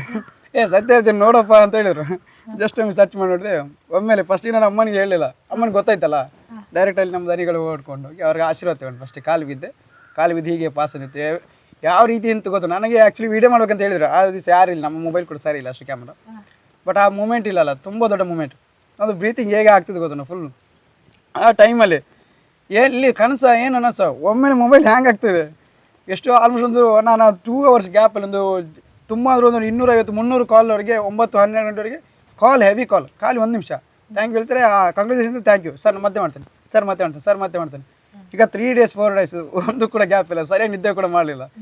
ಫುಲ್ ಮೆಸೇಜ್ ಕೂಡ ಇನ್ನೂ ಅರ್ಧ ಹಾಗೆ ರಿಪ್ಲೈ ಇದೆ. ತುಂಬ ಒಳ್ಳೆ ಪ್ರೌಡ್ ಫೀಲ್ ಅನ್ನೋದಕ್ಕಿಂತ ಎಲ್ಲ ಒಂದು ಮಾಡಿದ್ದಕ್ಕೂ ಕೂಡ ನನ್ನ ಡ್ಯಾರಿಂಗ್ಗೆ ಇದು ಸಿಕ್ಕ ಒಂದು ಪ್ರತಿಫಲ ಅಂತ ಹೇಳ್ಬೋದು. ಇಲ್ಲಾಂದರೆ ಯಾರು ಕೂಡ ಹೇಳೋದು ಒಂದೇ ಟೈಮ್ದಲ್ಲಿ ಏನು ಮಾಡ್ತೆ ಅದು ಇದು ಹೇಳ್ಬೋದು. ನಾನು ಹೇಳಿದೆ ನಾನು ಆಗುತ್ತೆ ಇಲ್ಲ ನಂಗೆ ಗೊತ್ತಿಲ್ಲ, ಆಗಿದ್ದರೆ ಕೂಲಿ ಕೆಲಸ ಹೋಗ್ತೀನಿ, ಇಲ್ಲಾಂದರೆ ಇದು ಮಾಡ್ತೇನೆ, ಇದು ನಾನು ಟ್ರೈ ಮಾಡ್ತೇನೆ 100% ಕೊಡ್ಬೇಕಂತೇಳಿ ಮಾಡಿದೆ, ಸಿಕ್ಕಿದ್ದೆ. ಮಂಜುನಾಥ್ ಅವರೇ, ನಾನು ಕೇಳಲ್ಪಟ್ಟ ಹಾಗೆ ನೀವು ಕೆಲವು ಸಂದರ್ಭದಲ್ಲಿ ಫೀಸ್ ಕಟ್ಟಲಿಕ್ಕೂ ಕೂಡ ತುಂಬ ಕಷ್ಟ ಆಯಿತು ನಿಮಗೆ ಅಂತೇಳಿ ಹೇಳಿ ಗೊತ್ತಾಯ್ತು. ಅದ್ರ ಬಗ್ಗೆ ಹೇಳೋದಾದರೆ ಫೀಸ್ ಕಟ್ಟಲಿಕ್ಕೆ ಅಂತ ಹೇಳಿದ್ರೆ ಫ್ರೆಂಡ್ಸ್ ಕೂಡ ಕಾಲೇಜ್ ಫೀಸ್ ಅಂತ ಹೇಳಿದ್ರೆ ನಮಗೆ ಶ್ರೀ ಹಾರೇಕ ನಾರಾಯಣ ಭಟ್ ಅಂತ ಹೇಳಿದ್ರೆ ಅಲ್ಲಿಂದ ಒಂದು ಸ್ವಲ್ಪ ಸಾಲ ತಗೊಂಡು ಕಾಲೇಜ್ ಸ್ಟಾರ್ಟ್ ಹೋಗಿ ಮುಟ್ಟಿಸಿ ಕಾಲೇಜ್ ಜಾಯ್ನ್ ಆದೆ. ಅದೇ ನೆಕ್ಸ್ಟ್ ಸ್ವಲ್ಪ ಸ್ಕಾಲರ್ಶಿಪ್ ಅಮ್ಮ ದುಡಿತಾನೆ ಇದ್ರಲ್ಲ ಕಂಟಿನ್ಯೂಸ್ ಆಗಿ ಅವ್ರು ಸಿಕ್ತು. ಮತ್ತು ಈ ಸ್ಟಡಿಗೆ ಈ ಜಡ್ಜ್ ಆಗೋ ಜರ್ನಿ ಇದೆಯಲ್ಲ, ಆ ಕಾಲೇಜ್ ಜರ್ನಿ ಬೇರೆ, ಈ ಜಡ್ಜ್ ಆ ಕಾಲೇಜ್ ಮುಗ್ದಾದ್ಮೇಲೆ ಮತ್ತು ಈ ಜಡ್ಜ್ ಆಗೋ ಜರ್ನಿ ಇಲ್ಲ, ತುಂಬ ಸ್ಟ್ರಗ್ಲಿಂಗ್ ಜರ್ನಿ ಇತ್ತು. ನೀವು ಯಾಕಂದರೆ ಡಿಗ್ರಿ ಆವಾಗಾದ್ರೂ ಕಾಲೇಜಲ್ಲಿ ಹೋಗ್ತಿದ್ದಾನೆ ಸ್ಟಡಿ ಮಾಡ್ತೇನೆ ಅಂತ ಕೊಡ್ತಾರೆ. ಇಲ್ಲಿ ಬರೋ ನಿಮಗೆ ನೀವು ಅರ್ನಿಂಗ್ ಮಾಡಬೇಕು, ಇಲ್ಲಾಂದರೆ ನಿಮಗೆ ಮನೇಲಿ ಇದು ಇಲ್ಲ, ಸೊಸೈಟಿಲಿ ಏನು ಮಾಡ್ತಾನೆ ಅವನು, ಅಲ್ಲಿ ಹೋಗಿ ಹಾಕಿದ್ದಾನೆ, ಇಲ್ಲಿ ಏನು ಮಾಡ್ತಾನೆ, ಎಷ್ಟು ಕೊಡ್ತಾರೆ ಅಡ್ವೊಕೇಟ್ ಹಾಗೆಲ್ಲ ಕೇಳ್ತಾರೆ. ಸೊ ಆ ಟೈಮಲ್ಲಿ ನನ್ನ ಫ್ರೆಂಡ್ಸ್ ಕೂಡ ಎದ್ದು ಅಂತ ಇದ್ವು, ಮಂಜುನಾಥ್ ಅಂತ ಇದ್ದು, ರಂಜಿತ್ ಅಂದರು. ಅವ್ರ ಕೈಲಿ ಆದಷ್ಟು ಅವ್ರಿಗೆ ಎಷ್ಟು ಇಡ್ತಾರೆ, ನೀನು ಓದ್ತಾ ಇದ್ದೆಲ್ಲ ಓದು. ಮತ್ತು ನಮ್ಮ ದನಿಯವರು ಕೂಡ ಸುರೇಶ್ ಶೆಟ್ಟಿ ಅಂತೇಳಿ, ನಿಮ್ಗೆ ಎಷ್ಟಾಗುತ್ತೆ ಅಷ್ಟು ಅವರು ಕೈಯಲ್ಲಿ ಕೊಟ್ಟು ನೀನೇನು ಮಾಡಬೇಡ, ತೊಂದರೆ ಇಲ್ಲ, ಓದು, ಆದರೆ ಆಯಿತು ಪಾಸ್ ಆಗಿದೆ ನೆಕ್ಸ್ಟ್ ನೋಡೋಣ, ಓದು ಅಂತೇಳಿ. ನಾನು ಇಲ್ಲದ ನಿಮ್ಗೆ ಏನಾಗುತ್ತೆ ಹಣದ್ದು ಟೆನ್ಷನ್ ಬರುವಾಗ ಓದ್ಲಿಕ್ಕೆ ಆಗೋದಿಲ್ಲ. ಅದ್ರಲ್ಲಿ ಬೇರೆ ನಂದು ಖರ್ಚು ಕೂಡ ಸ್ವಲ್ಪ ಜಾಸ್ತಿ ಇದೆ. ಅಂದರೆ ನಾನು ಜಿಮ್ಮಿಗೆ ಕೂಡ ತುಂಬ ಫ್ರೀಕಿತ್ತು, ಜಿಮ್ಮಿಗೆ ಫಿಟ್ನೆಸ್ ಕೂಡ. ಈಗ ಒಂದು 2-3 ತಿಂಗಳಾಯಿತು ಹೋಗಲಿಲ್ಲ ಸ್ಟಡಿಗೋಸ್ಕರ, ಇಂಟರ್ವ್ಯೂಗೋಸ್ಕರ. ಸೊ ಆ ಇಂಟರ್ವ್ಯೂಗೆ ಮತ್ತು ಫುಡ್ಡು ಕೂಡ ನಾನೇ ಖಾಲಿ ಅನ್ನ ಸಾಂಬಾರು ತಿಂದೆ ಒಂದು ಲೆವೆಲ್ಗೆ ಬಾಡಿ ರೀಚ್ ಮಾಡಿದ್ದೆ. ಎಲ್ಲ ಡಯಟ್ ಅದು ಇದೆಲ್ಲ ಹೇಳ್ತಾರೆ, ನಾನು ಅನ್ನ ಸಾಂಬಾರು ತಿಂದೆ ಎಲ್ಲಿವರೆಗೆ ಒಂದು ಫಿಸಿಕ್ ಒಳ್ಳೆ ಅಚೀವ್ಮೆಂಟ್ ಮಾಡಿದ್ದೆ. ಓಕೆ. ಸೊ ಅದಕ್ಕೆಲ್ಲ ಸ್ವಲ್ಪ ಖರ್ಚು ಜಾಸ್ತಿ ಆಗಿತ್ತು. ಮತ್ತು ನಾನು ಮಂಗಳೂರಲ್ಲಿ ಆ ಜರ್ನಿ ಇದೆಯಲ್ಲ ಯಾವಾಗ ಕೂಡ ಮಾರಿದ್ದಿಲ್ಲ ಆ 1 ವರ್ಷದಲ್ಲಿ. ನಾನು ಇಲ್ಲ ಕೆಲವೊಮ್ಮೆ ರಿಕ್ಷಾಗೆಲ್ಲ ನಡ್ಕೊಂಡು ಹೋದದ್ದು, ಎಲ್ಲೇ ಹೋಗಿದ್ದೇನೆ, ಅದು ಹೇಳ್ಕೊಳ್ಳಿಕ್ಕೆ ಆಗೋದಿಲ್ಲ ಅಷ್ಟು. ಸ್ವಲ್ಪ ವಿವರವಾಗಿ ಹೇಳಿ ನಮಗೆ. ಅಂತಂದರೆ ಕೆಲವೊಮ್ಮೆ ಹಣ ಇರೋದಿಲ್ಲ ಆ ಟೈಮಲ್ಲಿ, ಇನ್ನೊಮ್ಮೆ ಅದು ಇದು ಖಾಲಿಯಾಗಿರುತ್ತೆ. ಫ್ರೆಂಡ್ಸ್ ಅದು ಎಷ್ಟು ಕೇಳ್ಬೋದು, ಅವ್ರಿಗೆ ಕೊಡ್ತಾರೆ ಕೇಳಿದ್ರೆ, ಬಟ್ ಎಷ್ಟು ಕೇಳೋಕ್ಕಾಗುತ್ತೆ, ಅದರಲ್ಲೇ ತಿಂದು ಅಡ್ಜಸ್ಟ್ ಮಾಡಿ ಊಟ ಮಲ್ಕೋದು. ಇಲ್ಲಿ ಹೇಳಕ್ಕೆ ಕೂಡ ಆಗೋದಿಲ್ಲ, ಅಲ್ಲಿ ಕೂಡ ಹೇಳೋಕ್ಕಾಗುತ್ತೆ, ಯಾರ ಹತ್ರ ಕೂಡ ಎಷ್ಟು ಆಗುತ್ತೆ ಅಷ್ಟು ತಿನ್ನು ಮಲ್ಕೋದು. ಸೊ ಅದಕ್ಕೋಸ್ಕರ ನಾನು ಸ್ವಲ್ಪ ಜಿಮ್ಮೆ ಕಮ್ಮಿ ಮಾಡ್ಕೊಂಡು ಹೋಗ್ತಾ ಇದ್ರಿ. ಅಂದರೆ ಕೆಲವೊಮ್ಮೆ ಈ ಬಜೆಟ್ ಇರುತ್ತೆ ನಮ್ದು, ಇಷ್ಟು ಒಂದು ತಿಂಗಳಿಗೆ ಇಷ್ಟು ಕೊಡಬೇಕು, ರೂಮ್ ಬಾಡಿಗೆ ಅದು ಇದೆಲ್ಲ ಸೇರಿ, ಮತ್ತು ಖರ್ಚು ಕೂಡ ಜಿಮ್ ಫೀಸ್ ಮತ್ತು ಸ್ಟಡಿಗೆ ಸ್ವಲ್ಪ ಕೋಚಿಂಗ್ ಕೂಡ ಅದು ಎಲ್ಲ ಫ್ರೆಂಡ್ಸ್ ಕೊಟ್ಟಿದ್ದು. ಬಟ್ ಇದಕ್ಕೆ ನನಗೆ ಲಿವಿಂಗ್ ಕಾಸ್ಟಿಗೆ ಸ್ವಲ್ಪ ಆಚೀಚೆ ತುಂಬ ಏನು ಕೂಡ ಕೆಲಸ ಇಲ್ಲಲ್ಲ, ಆಚೀಚೆ ಪ್ರಾಕ್ಟೀಸ್ ಏನೋ ಬಿಟ್ಟು ಸ್ಟಡಿಗೆ ತುಂಬ ಇಳ್ದದು. ಸೊ ಆ ಟೈಮಲ್ಲಿ ಅದೇ ಕೆಲವು ಟೈಮಲ್ಲಿ ಎಲ್ಲೆಲ್ಲಿ ಹೋಗಿದ್ದೇನೆ ಗೊತ್ತಿಲ್ಲ, ಆಚೀಚೆ ಹೋಗಿ ಕೆಲಸಕ್ಕೆ ಹೋಗಿ ಕೂಡ ಗೊತ್ತಿಲ್ಲ. ಇಲ್ಲಿ ಹೋದರೆ ನಾವು ಕೆಲಸಕ್ಕೆ ಹೋಗ್ತಿದ್ದೆ, ಸ್ವಲ್ಪ ಹಣ ಸಿಗ್ತಿತ್ತು, ಅಲ್ಲಿ ಏನು ಮಾಡಬೇಕಂತಿಲ್ಲ. ಒಮ್ಮೊಮ್ಮೆ ಬಸ್ಸಿಗೆ 10 ರೂಪಾಯಿ ಇಲ್ಲದೆ ಕೂಡ ಆಚೀಚೆ ನಡ್ಕೊಂಡು ಅಲ್ಲಿಂದ ಎಷ್ಟು ಕಿಲೋಮೀಟರ್ ನಡ್ಕೊಂಡು ಒಬ್ಬರು ನಡ್ಕೊಂಡು ಆಚೀಚೆ ಹೋಗ್ತೇವೆ, ಯಾರ ಹತ್ರ ಇಲ್ಲ. ಬಟ್ ಆ ಟೈಮ್ ಯಾವ ಕೂಡ ಮರಿದಿಲ್ಲ. ಆ ಜೀವನ ಅಲ್ಲಿಂದ 1 ವರ್ಷದ ಹಿಂದೆಗಡೆ ಏನಿತ್ತು ಅದು ಬೇರೆ, ಈ 1 ವರ್ಷ ಹಿಂದೆ ಇತ್ತಲ್ಲ, ಆ ಡಿಸೆಂಬರಿಂದ ಲಾಸ್ಟ್ 24 ಡಿಸೆಂಬರಿಂದ ಈ 26 ಇದೆಯಲ್ಲ, ಇಲ್ಲಿವರೆಗೆ ನಾನು ತುಂಬ ಕಲಿತೆ. ನಾಲ್ದಿಗೆ ಅದು ತುಂಬ ಯೂಸ್ ಆಗುತ್ತೆ ನಂಬಿಕೆ ಇದೆ ನನಗೆ. ಈ ಎಲ್ಲ ಬದುಕಿನ ಜರ್ನಿ ನಿಮಗೆ ಯಾವ ರೀತಿಯಾಗಿರೋ ಹೆಲ್ಪ್ ಆಗುತ್ತೆ? ನಾನು ಎಲ್ಲ ಸಮಾಜದಲ್ಲಿರುವಂಥ ಎಲ್ಲ ವರ್ಗಗಳ ಜನರನ್ನು ಕೂಡ ನೋಡಿದ್ದೇನೆ, ಅವರೊಟ್ಟಿಗೆ ಚೆನ್ನಾಗಿ ಬೆರೆತಿದ್ದೇನೆ. ಸೊ ಅದರಲ್ಲಿ ಅವರೇನು ಯಾವ ರೀತಿಯಾಗಿ ನ್ಯಾಯಾಲಯದಿಂದ ಅಂದರೆ ಒಂದು ನ್ಯಾಯಾಂಗ ಇಲಾಖೆಯಿಂದ ಏನನ್ನು ಅವ್ರು ಎಕ್ಸ್ಪೆಕ್ಟ್ ಮಾಡ್ತಾರೆ, ಏನು ಅವರಿಗೆ ಏನು ಬೇಕು ಅಂತೇಳಿ ಚೆನ್ನಾಗಿ ತಿಳ್ಕೊಂಡಿದ್ದೇನೆ. ಅಂದರೆ ಈಗ ಡಿಲೇ ಆಗೋದು, ಕೇಸಸ್ಸೆಲ್ಲ ಡಿಲೇ ಆಗೋದು, ಆ ಥರದ್ದೆಲ್ಲ ಅವ್ರು ತುಂಬ ಹೇಳ್ತಾರೆ. ಕೆಲವರು ಪಾಪ ಇರಲಿಲ್ಲ, ಇದು ನಾವು ದುಡಿಯೋದು ಇಷ್ಟಕ್ಕೋಸ್ಕರ, ಈ ದುಡಿಯೋದೆಲ್ಲ ಕೆಲವು ಕೋಟಿ ಕೊಡಿಸ್ಬೇಕು ಹಾಗೆ ಅಂತ ಹೇಳ್ತಾರೆ. ಆ ರೀತಿದೆಲ್ಲ ಮುಂದೆ ಇದಕ್ಕೆ ಸುಧಾರಣೆ ಆಗಿದೆ, ತುಂಬ ಸುಧಾರಣೆ ಆಗಿದೆ ನ್ಯಾಯಾಲಯದಲ್ಲಿ ಕೂಡ. ಸೊ ಆ ರೀತಿ ಇದಕ್ಕೆ ಹೆಚ್ಚು ಒತ್ತು ಕೊಡಬೇಕು ಅಂತ ಇದ್ದೇನೆ. ಒಂದು ಸ್ಪೀಡಿ ಜಸ್ಟಿಸ್ ಅಂತ ಹೇಳ್ತಾರೆ, ಅದಕ್ಕೋಸ್ಕರ. ಈ ಬಡತನ ಮತ್ತು ಕಷ್ಟಗಳು ಯಾವತ್ತಾದರೂ ನಿಮ್ಮನ್ನು ಹತಾಶೆಗೆ ತಳ್ಳಿದೆಯಾ? ಆ ಥರ ಏನಾದರೂ ಥಾಟ್ಸ್ ಬಂದಿತ್ತಾ ನಿಮಗೆ? ತುಂಬ ಟೈಮ್ ಆಗಿದೆ. ಅಂದರೆ ಇನ್ನೂ ಇದು ಆಗದಿದ್ರೆ ಏನು ಮುಂದೆ, ನಾನು ಹೇಗೆ ಮುಖ ತೋರಿಸೋದು, ಅಂದರೆ ತುಂಬ ಟೈಮ್ ಆ ಥರ ಆಗಿದ್ದರಿಂದ ನಾನು ಏನು ಮಾಡಿದೆ, ಇನ್ನೂ ಜಾಸ್ತಿ ಓದೋ ಮೋಟಿವೇಶನ್ ಬರ್ತಿತ್ತು. ನಿದ್ದೆ ಬರ್ತಿರ್ಲಿಲ್ಲ, ಬುಕ್ ಓಪನ್ ಮಾಡೋದು ಓದೋದು, ಇಲ್ಲ ನಿದ್ದೆ ಬರೋಲ್ಲ ಮತ್ತು ಯಾಕೆ ಇದು ಮಾಡೋದು, ಜಸ್ಟ್ ಓದ್ಕೊಳ್ಳೋದು. ಆ ಬಡತನ ಹತಾಶೆ ಇದಿಲ್ಲ, ಇನ್ನೂ ಓದಬೇಕು. ನನಗೊಂದು ಫೀಲ್ ಅಂತ ಹೇಳಿದರೆ, ನನ್ನ ತಂಗಿಯವರೆಲ್ಲ ಕಾಲೇಜ್ ಸ್ಕೂಲ್ಗೆಲ್ಲ ಹೋಗ್ತಾರೆ, ಅವ್ರು ಕೇಳ್ತಾರೆ ಈಗ ನೀವು ಇಂಟ್ರೊಡಕ್ಷನ್ ಮಾಡು ಅಂತೇಳಿ. ಕೇಳುವಾಗ ನಿಮ್ಮ ಅಮ್ಮ ಏನು ಮಾಡ್ತಾರೆ ಅಂತ ಕೇಳಿದ್ರೆ, ಯಾಕೆ ನೀವು ಇಲ್ಲಿ ಬಂದಿರೋ ಬೆಳಗಾಮಿಂದ, ನಿಮ್ಮ ಹೆಸರು ಚೇಂಜ್ ಇದೆ ಅಂತ ಕೇಳ್ತಾರೆ. ಹೀಗೆ ನಾವು ಕೂಲಿ ಕೆಲಸ ಮಾಡ್ಕೊಳ್ಳಿಕ್ಕೆ ಬಂದಿದೆ ಅಂತ ಹೇಳ್ತಾರೆ. ಆ ಥಾಟ್ ನನಗೆ ನೆನಪಾಗ್ತಿತ್ತು. ನಾನೆಲ್ಲ ಜಡ್ಜ್ ಆದರೆ ಆಗ ಹೇಳ್ತಾರೆ, ನೀನು ಯಾಕೆ ಇಲ್ಲಿದೆ ಅಂತ ಹೇಳಿದ್ರೆ, ನನ್ನ ಅಣ್ಣ ಜಡ್ಜ್ ಇದ್ದಾನೆ ಇಲ್ಲಿ, ಅದಕ್ಕೋಸ್ಕರ ನಾವು ಇಲ್ಲಿ ಬಂದದ್ದು, ಆ ಊರಿಂದ ದಕ್ಷಿಣ ಕನ್ನಡಕ್ಕೆ ಬಂದದ್ದು ಅಂತೇಳಿ ಒಂದು ಪ್ರೌಡ್ ಫೀಲ್ ಅಲ್ಲ, ಅವರಿಗೆ ಒಂದು ಬ್ಯಾಗ್ನ ಸೆಟ್ ಮಾಡಿ ಕೊಡೋಣ ಅಂತೇಳಿ ಆ ತಂಗಿಯವ್ರದ್ದು ಕೂಡ ನನಗೆ ತುಂಬ ಇದಿತ್ತು. ಅದಕ್ಕೋಸ್ಕರ ಅವಳು ಚೆನ್ನಾಗಿ ಓದಿ. ಮಂಜುನಾಥ್ ಅವರೇ, ನಿಮ್ಮ ಸ್ಟೋರಿ ಕೇಳಿ ನಿಜವಾಗ್ಲೂ ಬಹಳ ಖುಷಿ ಆಯಿತು, ಹೆಮ್ಮೆ ಆಯಿತು, ಸ್ಫೂರ್ತಿ ಕೂಡ ಸಿಕ್ತು. ತುಳುನಾಡಿನ ಬಗ್ಗೆ ನಿಮ್ಮ ಅಭಿಪ್ರಾಯ ಏನು? ಹೆಂಗೆ ತುಳುನಾಡು ಪನ್ಪನಕ್ಕೆ ಮಸ್ತ್ ಮಸ್ತ್ ಬಂಡ ಮಸ್ತ್ ಖುಷಿ. ಏನೋ ಸ್ವಂತ ಹುಡುದ್ಲ ಜಾಸ್ತಿ ಏನು ಮೋಕೆ ಮನ್ಪನ ತುಳುನಾಡನ್ನು. ನಾನು ಹುಟ್ಟಲಿಲ್ಲ ಅಷ್ಟೇ, ಜಸ್ಟ್ ಡೆಲಿವರಿ ಆದದ್ದು ಅಷ್ಟೇ ಅಲ್ಲಿ ಅಲ್ಲ, ಬಟ್ ಎಲ್ಲ ಬೆಳೆದದ್ದು ಎಲ್ಲ ಇಲ್ಲಿ. ನನಗೆ ಇಲ್ಲಿ ಬಂದದ್ದು ಹೇಳಿದರೆ ತುಳುನಾಡು ಅಂತ ಹೇಳಿದ್ರಿಲ್ವ, ನಮ್ಮ ಈ ಕರ್ನಾಟಕ ರಾಜ್ಯದಲ್ಲಿ ಎಲ್ಲ ಜಿಲ್ಲೆಗಳು ಯಾಕೆ ಈ ಥರ ಆಗಬಾರ್ದು, ಯಾಕೆ ಶಿಕ್ಷಣದಲ್ಲಿ ಈ ಥರ ಮುಂದೆ ಹೊರಿಬಾರ್ದು, ಯಾಕೆ ಎಲ್ಲ ಜನರು ಅಲ್ಲಿ ಈ ಥರ ಅಲ್ಲಿ ನಮ್ಮ ಕಡೆ ಆಗಬಾರ್ದು. ಸೊ ಅಲ್ಲಿಂದ ಡಿಫ್ರೆಂಟ್ ತುಂಬ ಇಲ್ಲಿ ಇದೆ. ಇದು ಅಂದರೆ ಈ ನಾನು ಕರ್ನಾಟಕದಲ್ಲಿ ತುಂಬ ಪ್ರೌಡ್ ಫೀಲ್ ಅಂದರೆ ನನಗೆ ಎಲ್ಲ ಪಾಯಿಂಟ್ ಕೊಡೋಕೆ ಬಂದರೆ ಫಸ್ಟ್ ಪ್ಲೇಸ್ ದಕ್ಷಿಣ ಕನ್ನಡಕ್ಕೆ ಕೊಡೋದು. ಸ್ಟಡಿ ಆಗಲಿ, ಜನರಾಗಲಿ, ಎಲ್ಲದಕ್ಕೆ ಕೂಡ. ಆ ತುಳುನಾಡಿನ ಮತ್ತು ಕಲ್ಚರು, ದೈವಾರಾಧನೆ, ಭೂತಾರಾಧನೆ, ಅದಕ್ಕೆ ನಾನು ತುಂಬ ಚಿಕ್ಕ ವಯಸ್ಸಿನಿಂದಲೇ ಅಡಿಕ್ಟ್ ಆಗಿದ್ವಿ. ನಮ್ಮ ದೈವಾರಾಧನೆ, ಆ ದೇವರ ಆರಾಧನೆಗಿಂತ ಇದಕ್ಕೆ ಜಾಸ್ತಿ ನಾವು ಹೊಂದಿಕೊಂಡಿದ್ವಿ. ಒಂದು ನಂಬಿಕೆ ಕೂಡ. ಮತ್ತು ಇಲ್ಲಿ ಸಂಸ್ಕೃತಿ ಅಂತೂ ತುಂಬ ಚೆನ್ನಾಗಿತ್ತು. ಮಕ್ಕಳನ್ನು ಪ್ರೋತ್ಸಾಹಿಸೋದು, ಅವ್ರವ್ರ ಮಕ್ಕಳನ್ನು ಹೇಗೆ ಕಲಿಸಬೇಕು. ಮತ್ತು ಫ್ರೆಂಡ್ಶಿಪ್ ಅಂತೂ ಬೇರೆ ಲೆವೆಲ್ ಇದೆ ಇಲ್ಲಿ. ನಿಜವಾಗಿ ಹೇಳ್ಬೋದು, ಸಂಸ್ಕೃತಿಗಳ ಬೀಡು ಅಂತ ಹೇಳ್ಬೋದು. ಬಟ್ ದಕ್ಷಿಣ ಕನ್ನಡ ಅಂತ ನಮ್ಮ ಎಲ್ಲ ಜಿಲ್ಲೆಗಳು ಕೂಡ ದಕ್ಷಿಣ ಕನ್ನಡ ಅಂತ ಆಗಬೇಕಂತೇಳಿ ನಮ್ಮದು ತುಂಬ ಒಂದು ಆಸೆ. ಸೊ ದಕ್ಷಿಣ ಕನ್ನಡಕ್ಕೆ ಯಾವಾಗಲೂ ಚಿರುಣಿ ಆಗಿರ್ತೇನೆ, ನಾನು ಇಲ್ಲೇ ಇರಬೇಕಂತ ಕೂಡ ಆಸೆ ಇದೆ. ಕೊನೆಯದಾಗಿ ಹೇಳೋದಾದರೆ, ನೀವು ವಿದ್ಯಾರ್ಥಿಗಳಾಗಿರ್ಬೋದು, ಎಲ್ರಿಗೂ ಕೂಡ ಯಾವ ರೀತಿಯಾಗಿರುವಂತಹ ಮೆಸೇಜ್ ಕೊಡಲಿಕ್ಕೆ ಇಷ್ಟಪಡ್ತೀರಾ ಮಂಜುನಾಥ್ ಅವರು? ನಿರಂತರ ಸ್ಟಡಿಯಿಂದ, ಹಾಗೆ ಸ್ಮಾರ್ಟ್ ವರ್ಕಿಂದ, ಪ್ಲಸ್ ಹಾರ್ಡ್ ವರ್ಕಿಂದ ನೀವು ಯಾವ ಮಟ್ಟಕ್ಕೆ ಕೂಡ ಯಾವ ಎಕ್ಸಾಮ್ ಕೂಡ ಕ್ರ್ಯಾಕ್ ಮಾಡ್ಬೋದು, ಎಲ್ಲಿ ಕೂಡ ಹೋಗ್ಬೋದು. ಮತ್ತು ನಿಮ್ಮ ಪೇರೆಂಟ್ಸನ್ನು ಯಾವಾಗಲೂ ಕೂಡ ನೆನೆಸ್ಕೊಳ್ಳಿ ಓದುವಾಗ. ಅಂದರೆ ನೀವು ಈ ಟೈಮಲ್ಲಿ ಏನಿದೆ, ನೀವು ಹೇಗಿದ್ದೀರಿ ಅದೇ ಮ್ಯಾಟರ್ ಆಗೋದು. ನೀವು ಹಿಂದೆ ದಡ್ಡ ಇದ್ರಿ, ಟಾಪರ್ ಇದ್ರಿ, ಅದು ಇಲ್ಲಿ ಬರುವಾಗ ಏನು ಕೂಡ ಮ್ಯಾಟರೇ ಆಗೋದಿಲ್ಲ. ದಡ್ಡ ಇರ್ಬೋದು, ಬುದ್ಧಿವಂತ ಇರ್ಬೋದು, ಕನ್ನಡ ಮೀಡಿಯಮ್ ಆಗಿರ್ಬೋದು, ಇಂಗ್ಲೀಷ್ ಮೀಡಿಯಮ್ ಆಗಿರ್ಬೋದು, ಬಡವಾಗಿರ್ಬೋದು, ಆಗಿರ್ಬೋದು, ಯಾರು ಕೂಡ ನಿರಂತರ ಸ್ಟಡಿ ಮಾಡಿದರೆ ಎಲ್ಲಿ ಕೂಡ ಹೋಗ್ಬೋದು.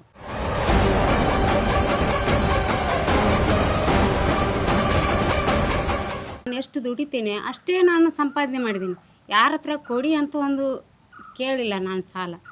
ಮಕ್ಕಳನ್ನು ಎಷ್ಟು ಕಷ್ಟ ಮಾಡ್ತೇನೆ, ಎಷ್ಟು ಇದು ಮಾಡ್ತೇನೆ, ಕಲಿತಾರ ಇಲ್ಲ ನೋಡಿ. ಊರು ಬಿಟ್ಟು ಊರಿಗೆ ಹೋದ್ಲು, ಮಕ್ಕಳು ಕಲಿಸ್ತಾಳ ಇಲ್ಲ, ಏನು ಕೆಲಸಕ್ಕೆ ಹಾಕಿದಾಳ, ಏನು ಶಾಲೆಗೆ ಹಾಕಿದಾಳ, ಇದನ್ನೇ ಮಾತಾಡ್ತಾ ಇದ್ರಮ್ಮ. ನನಗೆ ಓದ್ತಾ ದೊಡ್ಡ ಮಗ ಒಬ್ಬ ಹುಷಾರು ಹಾಕ್ಕೊಂಡೇ ಬಂದ. ಅಷ್ಟಾಗ ಮಕ್ಕಳಿಗೆ ಒಂದೊಂದು ಸಲ ಹೇಳೋದು, ಮಕ್ಕಳು ನೀವು ಹುಷಾರು ಹಾಕ್ತೀನಿ, ಅಮ್ಮ ನೀನು ಸುಮ್ಮನೆ ಇರು, ತಲೆ ಬಿಸಿ ಮಾಡಬೇಡ, ಏನು ಕೇಳಿದ್ರು ಯಾವುದು ನಿನ್ನ ತಲೆಯಲ್ಲಿ ಹಾಕಬೇಡ ಅಂತ ಹೇಳ್ತಿದ್ರು. ಇಲ್ಲಿಗೆ ಕರ್ಕೊಂಡು ಬಂದ ಮೇಲೆ ನನಗೆ ಏನು ತಾಪತ್ರಿಲ್ಲಮ್ಮ. ನೀವು ನನಗೆ ಸಂಬಳ ಕೊಡದಿದ್ರು ಸಾಕು, ನನಗೆ ಊಟ ಕೊಡಿ, ಆದರೆ ನನ್ನ ಮಕ್ಕಳಿಗೆ ನನಗೆ ಒಂದು ನೆಮ್ಮದಿ ಅಂತ ಜಾಗ ಕೊಟ್ಟಿದ್ದೀರಲ್ಲ, ನನಗೆ ಅಷ್ಟೇ ಸಾಕು ಅಮ್ಮ. ನಾನು ಹೀಗೆ ಈ ಎಕ್ಸಾಮ್ ಬರೀಬೇಕು ಅಂತ ಹೇಳಿದರು. ಹಾಗೆ ಎಷ್ಟಾಗ್ತದೆ, ಇಷ್ಟು ಕಟ್ಟಬೇಕು ನಾನು ಆನ್ಲೈನಿಗೆ, ನನಗೆ ಕ್ಲಾಸ್ ಮಾಡಬೇಕು ಅಂತ ಹೇಳಿದರು. ಇಲ್ಲ ನೋಡುವ, ಕಟ್ಟಿ ಕಲಿ, ನೀನು ಮುಂದೆ ನೋಡು, ಆಲೋಚನೆ ಮಾಡಿ ಅಂತ ಹೇಳಿ ಮತ್ತೆ ಅದನ್ನು ಸಹ ಓದಿದರು. ಮಗ ಮೇಲೆ ಬಂದ ಅಂತ ನಾನು ದೊಡ್ಡ ಸುಧಾತ್ನಲ್ಲಿ ಹೋಗಲಿಕ್ಕಿಲ್ಲ, ನಾನು ಇದರಲ್ಲೇ ಇದ್ದೇನೆ. ನನ್ನ ಹೆಸರು ಚೈತ್ರ ಅಂತ. ನಾನು ಗೌರ್ಮೆಂಟ್ PU ಕಾಲೇಜ್ ಬೆಳ್ತಂಗಡಿಯಲ್ಲಿ ಕಲಿತಿದ್ದೀನಿ, ಆರ್ಟ್ಸ್ ಮಾಡ್ತಿದ್ದೀನಿ. ನಾನು ಪಾಸಾಗಿನ ಅಂತೇಳಿ ನನಗೆ ತುಂಬ ಖುಷಿ ಆಗ್ತದೆ. ನನಗೆ ನನ್ನ ಮೇಲೆ ತುಂಬ ನಂಬಿಕೆ ಇತ್ತು, ಅವರು ಮಾಡ್ತಾರೆ ಆಗ್ತದೆ ಅಂತ. ಹಾಗೆಯೇ ಈಗ ಕೂಡ ಅವ್ರ ಮೇಲೆ ನಂಬಿಕೆ ಇದೆ. ಅವರು ಇನ್ನೂ ತುಂಬ ಉನ್ನತ ಫುಲ್ಲು ಕಲಿತು ಇನ್ನೂ ಹೈಕೋರ್ಟ್ ಜಡ್ಜ್ ಆಗ್ಬೋದು, ಇನ್ನೂ ಸುಪ್ರೀಂ ಕೋರ್ಟ್ ಜಡ್ಜ್ ಆಗ್ಬೋದು, ಅವ್ರ ಮೇಲೆ ನನಗೆ ನಂಬಿಕೆ ಇದೆ. ನನ್ನ ಹೆಸರು ಭೂತಪ್ಪ ಅಂತ. ನಾನು SDM ಕಾಲೇಜಲ್ಲಿ BSc ಫಸ್ಟ್ ಇಯರ್ BSc ಮಾಡ್ತಿದ್ದೇನೆ. ಇವತ್ತು ಈ ಅನ್ನ ಇನ್ನು ಈ ಪೊಸಿಷನಲ್ಲಿ ನೋಡಿ, ಅಮ್ಮನ ಇಷ್ಟು ದಿನದ ಒಂದು ಪ್ರತಿಫಲಕ್ಕೆ ಒಂದು ಸಿಕ್ಕಂತಹ ಪ್ರತಿಫಲ ಅಂತ ಹೇಳ್ತೀನಿ. ಸ್ವಲ್ಪ ಇದು ಮಾಡಿದಾಗ, ಬುಕ್ ಎಲ್ಲ ಮುಟ್ತಿದ್ದಾಗ ಓದಿ ಇದು ಮಾಡಿ ಅಂತ, ಸುಮ್ಮನೆ ನೀವು ಓದಿ ಪರವಾಗಿಲ್ಲ, ನಾಲೆಜ್ ಇದು ಮಾಡ್ಕೊಳ್ಳಿ. ನಿಮಗೆ ಅಂದರೆ ಸ್ಕೂಲಲ್ಲಿ ನಿಮಗೆ ಒಳ್ಳೆ ಸ್ಕೋರ್ ಮಾಡ ಅಂತ ಹೇಳಲ್ಲ, ಒಳ್ಳೆ ಅಂದರೆ ನಾಲೆಜ್ ಇರಬೇಕು ನಿನಗೆ. ಸ್ಕೋರ್ ಇಂಪಾರ್ಟೆಂಟ್ ಅಲ್ಲ, ನಿನಗೆ ಅದರಲ್ಲಿ ಏನು ಮೌಲ್ಯಗಳನ್ನು ನೀವು ಕಲಿಬೇಕಂತ ಹೇಳ್ತಿದ್ರು. ಕೆಳಗಿನ ಮಟ್ಟದಿಂದ ಬಂದದವರು ಹಾಗೂ ಮಾಡುವಂಥ ಅದು ಸಾಧನೆ ಅವರ ದೊಡ್ಡದು, ಅವರದ್ದು ಮತ್ತು ಅವರ ತಾಯಿ ಕೂಡ ನಿಮಗದು ಗೊತ್ತುಂಟು. ಇಲ್ಲಿಗೆ ಎಲ್ಲಿ ಮೊದಲಿಂದ ಅವರು ಕೂಲಿನಲ್ಲಿ ಕೆಲಸ ಮಾಡಿ 2, 3, 5 ಮಕ್ಕಳನ್ನು ಸಾಕ್ತಾ ಇದ್ದಾರೆ. ನಮಗೆ ಅದು ಗೊತ್ತುಂಟು. ಮತ್ತು ಇವನು ಕೂಡ ಅದು ದೊಡ್ಡ ತಪಸ್ಸಿಯಾಗಿ ಅದು ಸವಾಲನ್ನು ಸ್ವೀಕರಿಸಿದ್ದಾನೆ. LLB ಆಗಿ ಮತ್ತು ರೂಮ್ ಮಾಡಿ ಅದೇ ಕಲಿತು ಎಕ್ಸಾಮ್ ಎಲ್ಲ ಪಾಸ್ ಮಾಡಿ ಒಳ್ಳೆಯ ರೀತಿಯಲ್ಲಿ ಈ ಮಟ್ಟಕ್ಕೆ ತಲುಪಿದ್ದಾನೆ. ಛಲವೊಂದಿದ್ದರೆ ಅಸಾಧ್ಯವಾದುದು ಯಾವುದೂ ಇಲ್ಲ.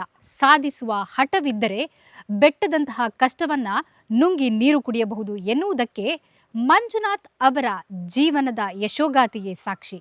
ಡೇ ಟು ಡೇ ನ್ಯೂಸ್ ಜೊತೆ ನಾನು ಮಾನಸ ಪುದುವೆಟ್ಟು.